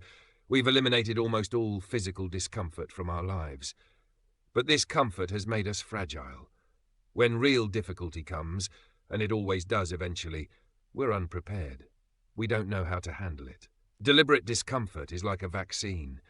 By voluntarily exposing yourself to small doses of difficulty, you build your capacity to handle larger challenges when they arise. Key takeaway: you need problems to thrive. The goal isn't to eliminate difficulty from your life, but to choose the right kind of difficulty, challenges that stretch you, grow you, and give your life meaning and direction. Your reflection: what's one small discomfort you could deliberately introduce into your life this week? What might it teach you? Chapter 16. The Mirror of Relationships. What other people reveal about you. Chapter summary. Every relationship you have is ultimately a relationship with yourself. The qualities you admire in others are qualities you possess or want to possess. The traits that irritate you in others are aspects of yourself you haven't acknowledged. Understanding this projection dynamic transforms your relationships from sources of frustration into opportunities for self-discovery. We'll explore how to use your reactions to others as a mirror for your own growth. Deep dive. Here's a hard truth. Every single relationship you have is a relationship with yourself. I know that sounds abstract. Let me make it concrete. Think of someone you really admire. What qualities do they have that you appreciate? Their kindness? Their confidence? Their creativity? Here's the thing. You see those qualities because you have them too. Maybe not fully developed, maybe not expressed, but the capacity is there. Otherwise, you wouldn't recognize them. Now think of someone who really irritates you. What is it about them that gets under your skin? Their arrogance? Their neediness? Their dishonesty? This is harder to hear, but it's equally true. Those qualities you hate in them are qualities you have within yourself, qualities you've suppressed, denied, or refused to acknowledge. The projection principle, psychologists call this projection. We project onto others the parts of ourselves we can't or won't see. The person who constantly criticizes others for being selfish is often struggling with their own selfish impulses. The person who is perpetually annoyed by dramatic people is often suppressing their own emotional needs. This doesn't mean the other person isn't actually behaving badly. They might be. But your intense emotional reaction to their behavior? That's about you. That's the part of yourself you're seeing in them and reacting against. Once you understand this, your relationships become a powerful tool for self-discovery. Every time you have a strong emotional reaction to someone, positive or negative, ask yourself, what is this showing me about myself, the love you seek? This principle applies to romantic relationships too. The qualities you're attracted to in potential partners are qualities you either have or deeply want to develop. If you're drawn to confident people, it might be because you're struggling to access your own confidence. If you're drawn to creative people, it might be because you've suppressed your own creativity. The people we fall for are often mirrors showing us who we could become. This is also why the most intense relationships are often the most painful. They're showing us parts of ourselves we're not ready to see. They're holding up a mirror, and we don't like what's reflected back. The freedom of self, responsibility. Here's the liberating part. When you understand that your reactions to others are really about you, you stop being a victim of other people's behavior. Someone is rude to you. You can see your reaction as information about yourself, rather than as something they did to you. Someone disappoints you. Your disappointment is information about your expectations, not just about their failure. This doesn't mean you tolerate bad behavior. It means you don't let other people's behavior control your emotional state. You take responsibility for your reactions. You use them as data for your own growth. This is true emotional freedom. Not freedom from difficult relationships or challenging people, but freedom from being controlled by them. Key takeaway. Every relationship is a mirror. The qualities you love in others are within you. The qualities that irritate you are parts of yourself you haven't yet accepted. Use your reactions as a guide to your own growth. Your reflection. Think of someone who really irritates you. What quality in them bothers you most? Where might that same quality exist in you? Chapter 17. The Stillness Practice. Why doing nothing is actually doing something. Chapter Summary. In a culture obsessed with productivity, stillness is radical. We've been conditioned to believe that every moment must be filled with activity, that doing nothing is lazy or wasteful. But stillness, true, deliberate stillness, is essential for mental health, creativity, and self-awareness. We'll explore what happens in your brain when you're doing nothing, why the most creative people build stillness into their lives, and how to start a stillness practice even if meditation feels impossible. Deep dive. There was a study done at the University of Virginia that I think about often. Researchers asked participants to sit alone in a room for 6 to 15 minutes. No phone, no book, nothing to do, just sit with their thoughts. There was also a button they could press if they wanted out. That button would deliver an electric shock. 67% of men and 25% of women chose to shock themselves rather than sit quietly with their own thoughts. Think about that. People would rather experience physical pain than be alone with their minds. What does that tell you about our relationship with stillness? The terror of silence. We live in a world designed to prevent stillness. Every moment of potential boredom is immediately filled. We have smartphones with infinite content. We have streaming services with endless entertainment. We have podcasts, music, social media, news feeds, all designed to occupy every spare moment of our attention. And when we're not being entertained, we're being productive. We're working, exercising, running errands, checking things off lists. We've confused busyness with effectiveness, activity with achievement. In this environment, stillness feels like failure. If you're not doing something, you're wasting time. If you're not producing, you're falling behind. But here's what the research shows. Stillness is not wasted time. It's essential time.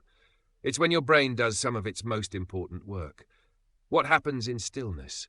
When you're not focused on a specific task, your brain doesn't shut off. It shifts into what neuroscientists call the default mode network. In this state, your brain is consolidating memories, processing experiences, and making creative connections. This is why your best ideas often come in the shower or during a walk, because your mind is in that default mode, free to wander and connect. Stillness also allows emotions to surface that you've been suppressing. When you're constantly busy, you can avoid feeling things. But those suppressed emotions don't disappear. They fester. They come out sideways, as irritability, as anxiety, as unexplainable sadness. Stillness gives those emotions space to be acknowledged and processed. It's uncomfortable, which is why we avoid it, but it's also healing. The creativity connection. Almost every highly creative person builds stillness into their lives. They may not call it meditation, they may call it walking, or staring out the window, or just sitting, but they understand that creativity requires fallow periods. You can't be constantly outputting without inputting. You can't be constantly doing without being. Einstein played the violin. Darwin took long walks. Many writers stare at walls. These aren't distractions from their work. They're part of the work. When you're stuck on a problem, the solution often comes when you stop thinking about it. Your subconscious mind keeps working while your conscious mind rests. Starting a stillness practice. If meditation feels intimidating, start simpler. 5 minutes, that's all. 5 minutes of sitting quietly, without your phone, without music, without anything to do. Your mind will rebel. It will tell you this is stupid, that you're wasting time, that you should be doing something productive. Let it talk. Watch the thoughts come and go. You don't have to stop thinking. You just have to stop engaging with every thought. Or try a walk. No phone, no podcast. Just walking and noticing the sky, the trees, the sounds, your breath. This is stillness in motion. Or try what I call gap moments. Instead of reaching for your phone every time you're waiting in line at a red light before a meeting, just be still, breathe, notice. These small moments add up. Key takeaway: stillness isn't laziness. It's essential maintenance for your brain. Regular quiet time improves creativity, emotional regulation, and overall well-being. In a world designed to prevent stillness, choosing to be still is a radical act of self-care. Your reflection: when was the last time you were truly still? No phone, no distractions, just you and your thoughts. What would it look like to build 5 minutes of stillness into your daily routine? Chapter 18, The Compassion Pivot. Being kind to yourself. When it's hardest, chapter summary, most of us are far harder on ourselves than we would ever be on a friend. We criticize ourselves for failures, berate ourselves for mistakes, and withhold compassion when we need it most. This self-criticism doesn't motivate us, it demoralizes us. Research shows that self-compassion, not self-criticism, leads to better outcomes and more sustained motivation. We'll explore how to shift from your inner critic to your inner ally, and why being kind to yourself, especially when you've messed up, is the most effective path to improvement. Deep dive. Imagine a friend comes to you, upset. They've made a mistake. Maybe they failed at something important. Maybe they let someone down. Maybe they just feel like they're not good enough. What do you say to them? Probably something kind, something supportive. You remind them that everyone makes mistakes. You help them see the bigger picture. You encourage them to try again. Now imagine yourself in the same situation. Well, you've made a mistake, you've failed, you feel like you're not good enough. What do you say to yourself? If you're like most people, it's not kind, it's not supportive, it's harsh, critical, maybe even cruel. How could you be so stupid? You always mess things up. What's wrong with you? Why the difference? Why are we so much kinder to others than we are to ourselves? The myth of self-criticism. We believe that being hard on ourselves is productive, that self-criticism motivates us, that if we're not tough on ourselves, we'll become complacent. The research says the opposite. Self-criticism is consistently associated with less motivation and worse self-control. It doesn't make us better, it makes us feel worse, which makes us less likely to try again. Think about it. When you're being berated, even by yourself, do you feel inspired to do better? Or do you feel defeated, discouraged, ready to give up? Self-compassion, on the other hand, is associated with greater resilience, more motivation, and better outcomes. When you treat yourself with kindness after a failure, you're more likely to learn from the experience and try again. What self-compassion actually means. Self-compassion isn't self-pity. It's not making excuses for yourself. It's not letting yourself off the hook. It's treating yourself the way you would treat a good friend who was struggling. It's acknowledging the difficulty of what you're going through without judgment. It's recognizing that failure and imperfection are part of the human experience, that you're not uniquely broken, you're just human. The 3 components of self-compassion are: self, kindness, being warm and understanding toward yourself when you suffer, fail, or feel inadequate, rather than ignoring your pain or being self-critical. Common humanity, recognizing that suffering and personal inadequacy are part of the shared human experience, something we all go through rather than something that happens to me alone. Mindfulness, taking a balanced approach to negative emotions so that feelings are neither suppressed nor exaggerated. The practice. Here's a simple practice for when you're being hard on yourself. First, notice what's happening. I'm being really critical of myself right now. Second, acknowledge how you feel. This hurts. I'm disappointed. I'm frustrated. Third, remind yourself of common humanity. Everyone fails sometimes. I'm not the only person who's ever made this mistake. Fourth, offer yourself kindness. What would you say to a friend in this situation? Say that to yourself. You're doing your best. You'll learn from this. It's going to be okay. This might feel awkward at first. That's normal. We're not used to treating ourselves with kindness, but like any skill, it gets easier with practice. The paradox of self-acceptance. Here's a counterintuitive truth. Accepting yourself as you are, flaws and all, is actually the foundation for change. When you're constantly criticizing yourself, you're using your energy to fight against who you are. That's exhausting, and it doesn't leave much energy for actually changing. When you accept yourself, you stop fighting. You can acknowledge what needs to change without hating yourself for not having changed it yet. This creates space for genuine, sustainable growth. As the psychologist Carl Rogers said, the curious paradox is that when I accept myself just as I am, then I can change. Key takeaway: being hard on yourself doesn't make you stronger. It makes you more likely to give up. Self-compassion, treating yourself with the same kindness you'd offer a friend, is the more effective path to growth and resilience, your reflection. The next time you catch yourself being self-critical, pause. What would you say to a friend who is in the same situation? Can you offer yourself that same kindness? Part 4, the deeper work. Understanding the mind, the spirit, and the game of life. Chapter 19, the parts of who you are, body, mind, and the one who observes. Chapter summary. You are not just your thoughts. You are not just your feelings. You are not even just your body. There is a deeper self, the observer, the awareness behind all experience. Understanding the relationship between your body, your mind, and this observing self is one of the most transformative insights you can have. We'll explore the nature of consciousness, the function of the mind as a communication system, and how to access the part of you that can witness your experience without being controlled by it. Deep dive. Here's a question that philosophers and sages have been asking for thousands of years. Who are you, really?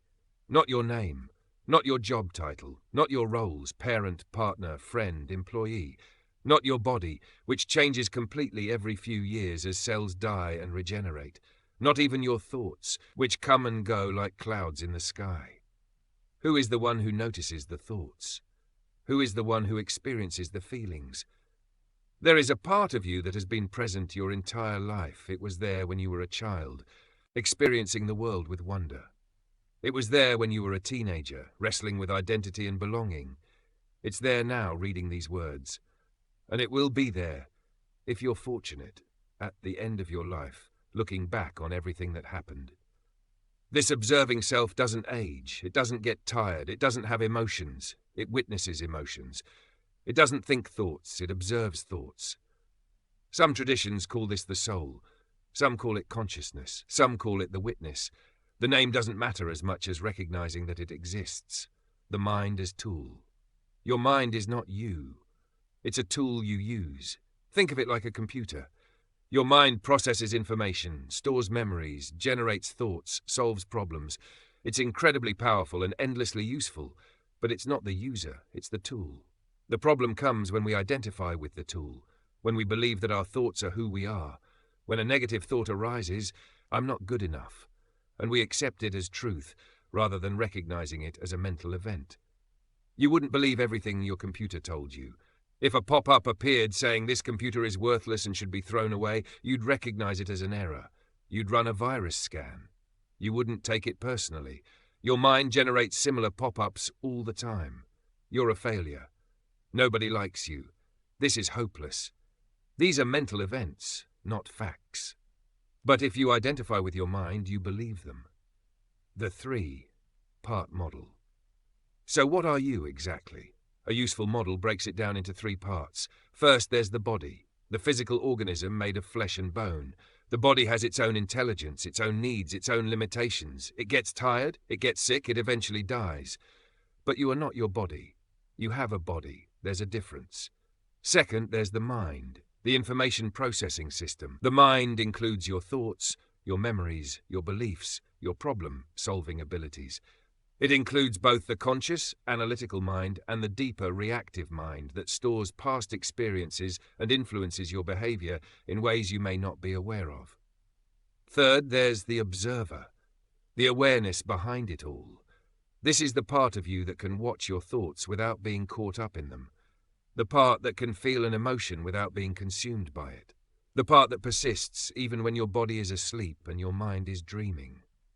Getting to know this observer, learning to access it deliberately, is one of the most valuable skills you can develop.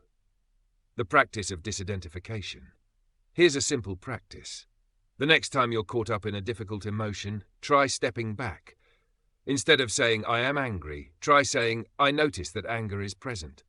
Instead of, "I am anxious," try, "I notice feelings of anxiety arising." This small shift in language reflects a profound shift in perspective. You're no longer identified with the emotion. You're observing it. And from that observer position, the emotion has less power over you. This isn't about suppressing emotions or pretending they're not there. It's about changing your relationship to them. You feel the anger fully, but you don't become the anger. The anger is a passing experience, not who you are. Key takeaway. You are not your thoughts. You are not your feelings. You are not your body. You are the awareness that experiences all of these things. Learning to access this observing self is the foundation of emotional freedom. Your reflection. The next time a strong emotion arises, try stepping into the observer position. Notice the emotion without becoming it. What do you discover? Chapter 20. The Game of Life. Why we're here and what we're doing. Chapter summary. Life, when you step back far enough, looks a lot like a game. It has players, rules, objectives, obstacles, and rewards. Understanding the game, like nature of existence, doesn't diminish its meaning, it clarifies it.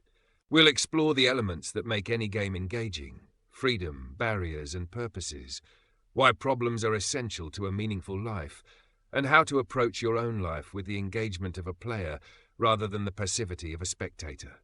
Deep dive. Let me offer you a lens through which to view your entire existence. It might seem strange at first, but stay with me.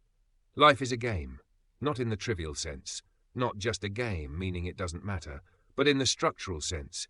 Life has all the elements of a well-designed game, and understanding those elements can help you play better. The elements of a game.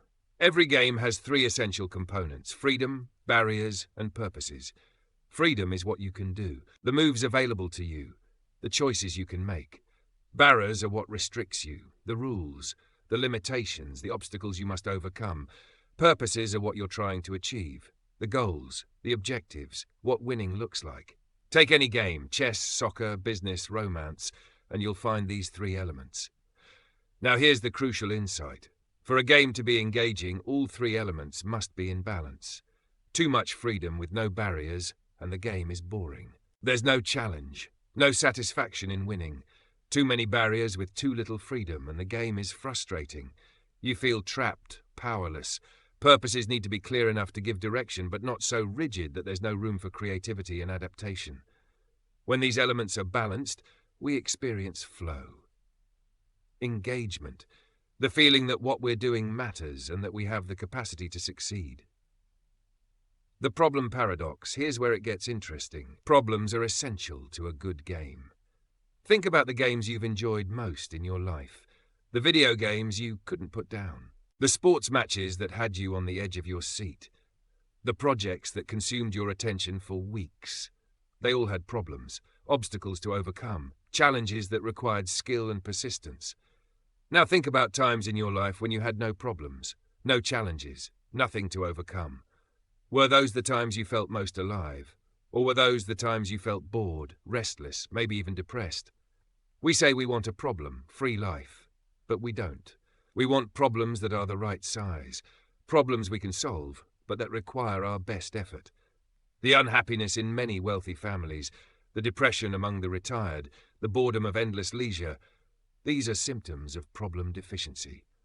Without meaningful problems to solve, life loses its texture. The dynamics of play life can be understood through 8 dynamics, 8 levels of the game that we're all playing simultaneously. The first dynamic is you, your individual survival and flourishing. The second is family and intimate relationships. The third is groups, your community, your team, your organization. The fourth is humanity as a whole. The fifth is all living things. The sixth is the physical universe. The seventh is the spiritual dimension. The eighth is infinity, the supreme being, whatever you want to call it. A fully engaged life involves playing well on multiple dynamics. Someone who only focuses on themselves, first dynamic, and ignores relationships, second dynamic, and community, third dynamic, will eventually find their life empty and unfulfilling. The healthiest people play across multiple dynamics. They have rich relationships. They contribute to their communities. They engage with the natural world. They have a sense of something larger than themselves.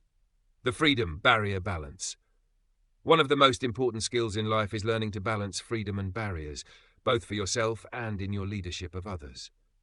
The French Revolution is a cautionary tale. The revolutionaries' war cry was freedom. They wanted to tear down all barriers, all restrictions, all rules, and they succeeded. For a brief period, they had complete freedom. What happened? Chaos. Without barriers, freedom becomes meaningless. Without restrictions, there's nothing to push against, nothing to define the game. The revolution quickly devolved into the terror, and France ended up with a dictatorship far more restrictive than the monarchy it replaced. The lesson: freedom requires barriers to exist. You can't be free from a wall unless there's a wall.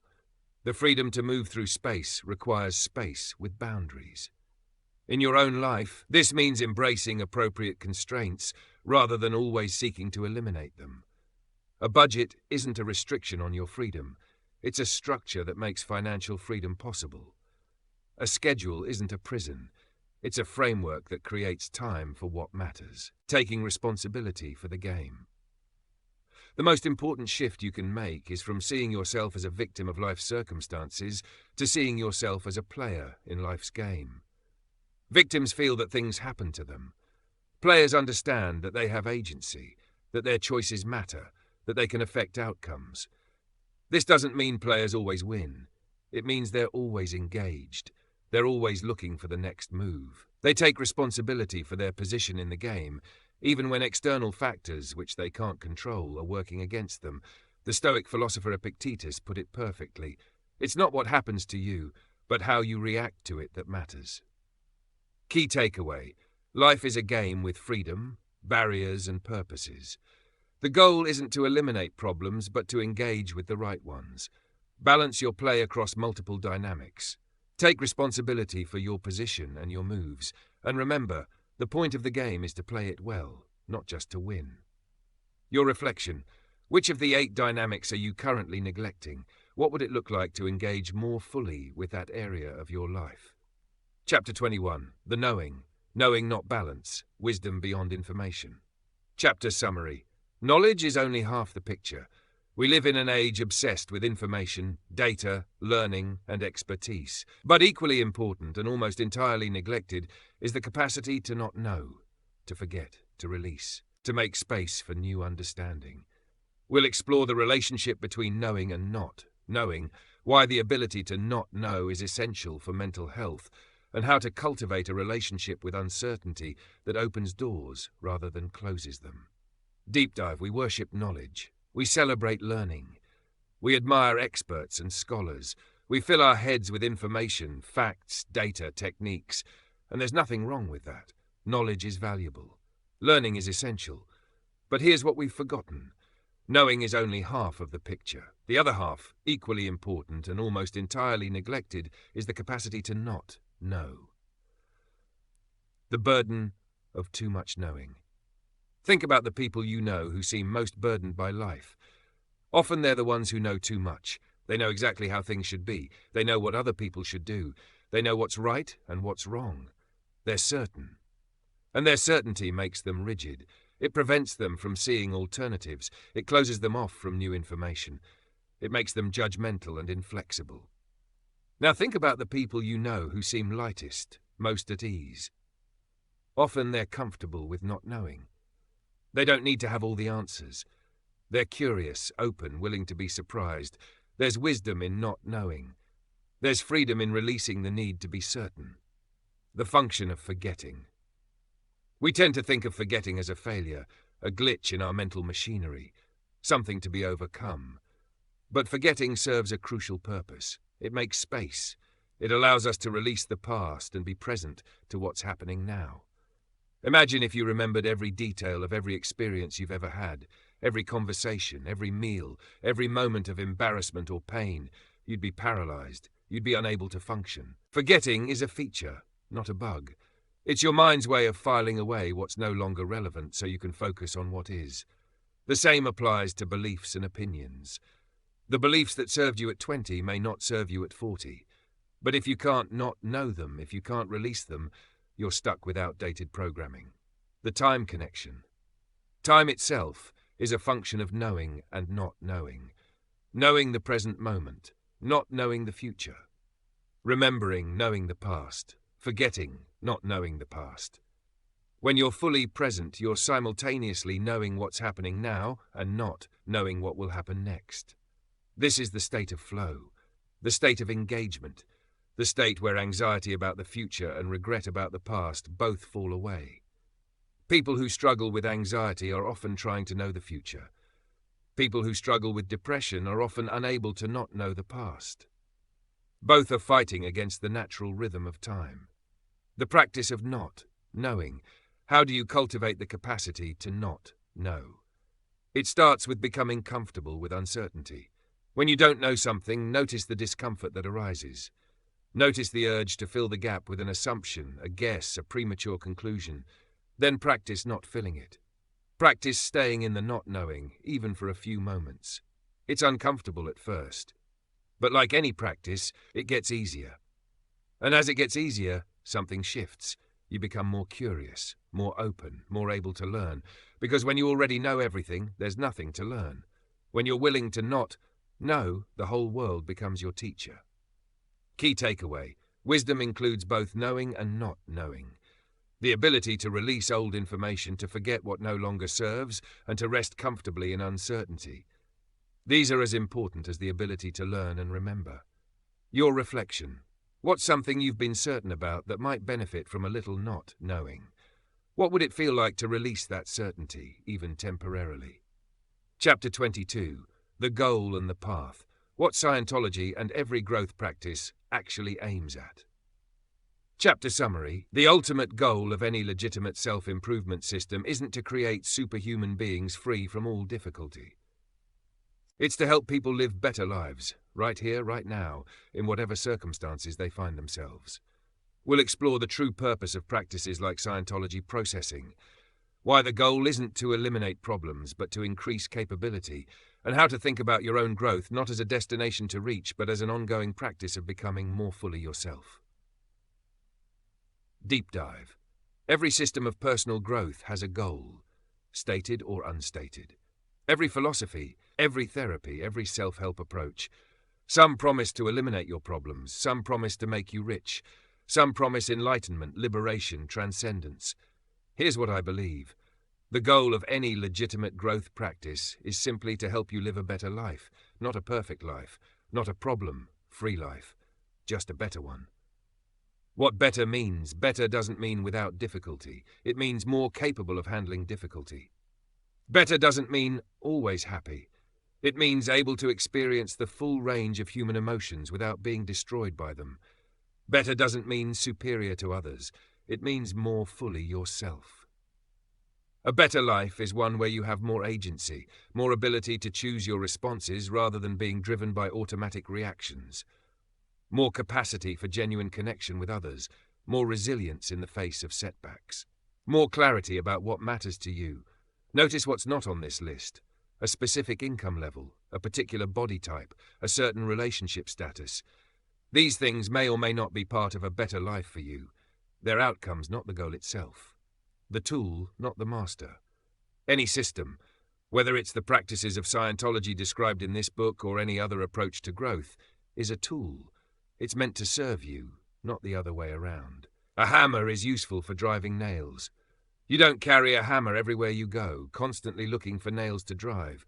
You use it when you need it, and then you put it down. Growth practices are the same. They're tools for specific purposes, to understand your mind better, to release old patterns, to develop new capacities. They're not meant to become your identity or to consume your entire life. The goal is to use the tools to build a life, and then to live that life, not to spend forever sharpening the tools. The importance of processing, whether through Scientology auditing or other forms of guided self-exploration, is a method for addressing the accumulated weight of past experiences. Think of your mind like a house. Over the years, you've accumulated a lot of stuff. Some of it is valuable. Much of it is just taking up space. Processing is like going through the rooms, seeing what's there, and deciding what to keep and what to release. This isn't about digging up every painful memory and dwelling on it. It's about acknowledging what's there, understanding how it's affecting you, and then releasing its hold on your present experience. The goal isn't to have a perfectly clean house. It's to have enough space to live comfortably, to not be constantly tripping over old furniture. The integration of knowing and doing. One of the most important principles in any growth work is the integration of knowing and doing. Theory without practice is empty. Practice without understanding is blind. This is why reading books isn't enough. You can understand every concept in this book intellectually and still not change your life. The change happens when you apply the concepts, when you practice, when you experiment and fail and adjust and try again. It's also why processing alone, without education, is incomplete. If you only address the subconscious patterns without understanding what's happening, you may feel better temporarily, but lack the framework to maintain your gains. The ideal approach combines study and practice. Learn the principles, then apply them, then learn more, then apply again. The lifelong journey. Here's something I want you to remember. This work is never finished. Not because you're failing, not because there's always more wrong with you, but because growth is the nature of life. A tree doesn't stop growing because it's finished. It continues as long as it's alive. You will continue to face challenges. You will continue to discover new aspects of yourself. You will continue to have opportunities to learn and grow. This isn't a problem, it's the point. The goal isn't to reach a state of perfect, permanent happiness where nothing ever bothers you again. That state doesn't exist, and if it did, it would be boring. The goal is to engage fully with the ongoing process of living, to show up, to do the work, to grow and learn and love and contribute, and then one day to look back on a life that was fully lived. Key takeaway. The goal of any legitimate growth practice is a better life, not a perfect one. Use the tools available to you, but don't let the tools become your master. Combine study with practice, and remember that growth is a lifelong journey, not a destination. Your reflection. What does a better life mean to you? Not what you've been told it should mean, but what feels true. What's one step you could take today toward that life? Chapter 23. The Processing Toolkit. Practical Methods for Clearing the Mind. Chapter summary. This chapter provides specific, practical techniques for addressing the mental and emotional patterns that hold you back. Drawing on proven methods, we'll explore exercises for improving your sense of control, increasing your capacity to have and to own your experience, working with problems, including the counterintuitive practice of creating problems to resolve existing ones, and handling the not knowing that keeps you present. These are concrete tools you can use immediately to shift your mental and emotional state. Deep dive. We've covered a lot of ground in this book, from the architecture of thought to the dynamics of relationships to the nature of the self. Now let's get practical. The techniques in this chapter are drawn from the processing methods that have been refined over decades of work with thousands of individuals. They're simple to understand but powerful in practice. And you can use them on yourself. You don't need a practitioner, though working with someone trained can accelerate the process. The control exercise. The most fundamental skill, and often the first thing that needs to be addressed, is the sense of control. Many people feel that life happens to them, that they're at the mercy of circumstances, that they lack agency. Here's a simple exercise that helps restore the sense of control. Take a small object, a coin, a pen, anything. Place it on a table in front of you. Now very deliberately, reach out and touch it. Start it moving. Change its direction. Stop it. Do this several times with full attention. Notice how it feels to start something, to change its course, to stop it. This is the anatomy of control. Start, change, stop. Now extend this to your own body. Stand up, walk across the room, change direction, stop. Do this deliberately with awareness. Notice that you have control over your own movement. This might seem too simple to matter, but for someone who feels out of control, these simple exercises can be profoundly reorienting. They reconnect you with your basic capacity to affect the world around you. The havingness exercise. One of the most therapeutic processes, one that consistently produces positive results, is the havingness exercise. It's based on the recognition that many psychological difficulties stem from a sense of not being able to have, own, or possess what you want. The exercise is simple. Look around the room and ask yourself, what could I have here? Or, what would I be willing to have? Or, what could I permit to remain in place? Not what you want to take, not what you need to acquire, just what you could have if you chose to. Do this for a few minutes. Notice what comes up. Notice any resistance, things you feel you shouldn't have or couldn't. Notice the shift in your sense of relationship to your environment, a variation. What could I dispense with? What could you let go of? This is the other side of havingness, the ability to release as well as to possess. The goal is flexibility, to be able to have and to let go without being stuck in either position. The problem creation exercise. Here's a counterintuitive one. Creating problems can help you resolve existing ones. When you're stuck on a particular problem, something that's been bothering you, something you can't seem to get past, try this. Create more problems. Specifically, create problems of comparable magnitude to the one you're dealing with. Make them up. You don't have to solve them. Just describe them to yourself. What this does is interesting. It gets you into the position of being the creator of problems rather than the victim of them. It shifts your relationship from passive to active. And often, the original problem loses its grip when you're no longer in a victim relationship to it. If you can't create comparable problems at first, try lying about the problem you have, exaggerate it, make up details that aren't true. This is a lower form of creativity, but it starts the process of shifting from victim to creator. The not knowing practice. We talked earlier about the importance of not knowing. Here's a practice for developing it. Go to a public place, a park, a cafe, a busy street. Look at the people around you. For each person, ask yourself, what could I not know about that person? Not what you don't know because you've never met them. What you could choose to not know about what's visible right in front of you. Their clothing, their expression, their apparent mood. This practice develops your capacity to selectively not know, to release your grip on information, and rest in a state of openness. People who master this often report that their environment becomes more vivid and their anxiety decreases. The overwhelming exercise. This exercise addresses your relationship to power and being affected by others. In a public place, look at a person and ask yourself, what could overwhelm that person? Then ask, what could that person overwhelm? And then to keep yourself grounded, what could I have here? Alternate between these questions. What you're doing is exploring both sides of the power dynamic, your capacity to affect others and your willingness to be affected. Both are necessary for healthy engagement with the world. Important note, these exercises are most effective when done repeatedly, over time. They're not one-time fixes. They're practices, like physical exercises for the mind, and they work best when you're in a relatively stable state. If you're in the middle of a crisis, reach out for support before trying to process on your own. These tools complement professional help, they don't replace it. Key takeaway. Simple exercises, practicing control, expanding havingness, creating problems and developing not knowing can produce significant shifts in your mental and emotional state. The key is consistent practice. Your reflection. Which of these exercises resonates most with your current needs?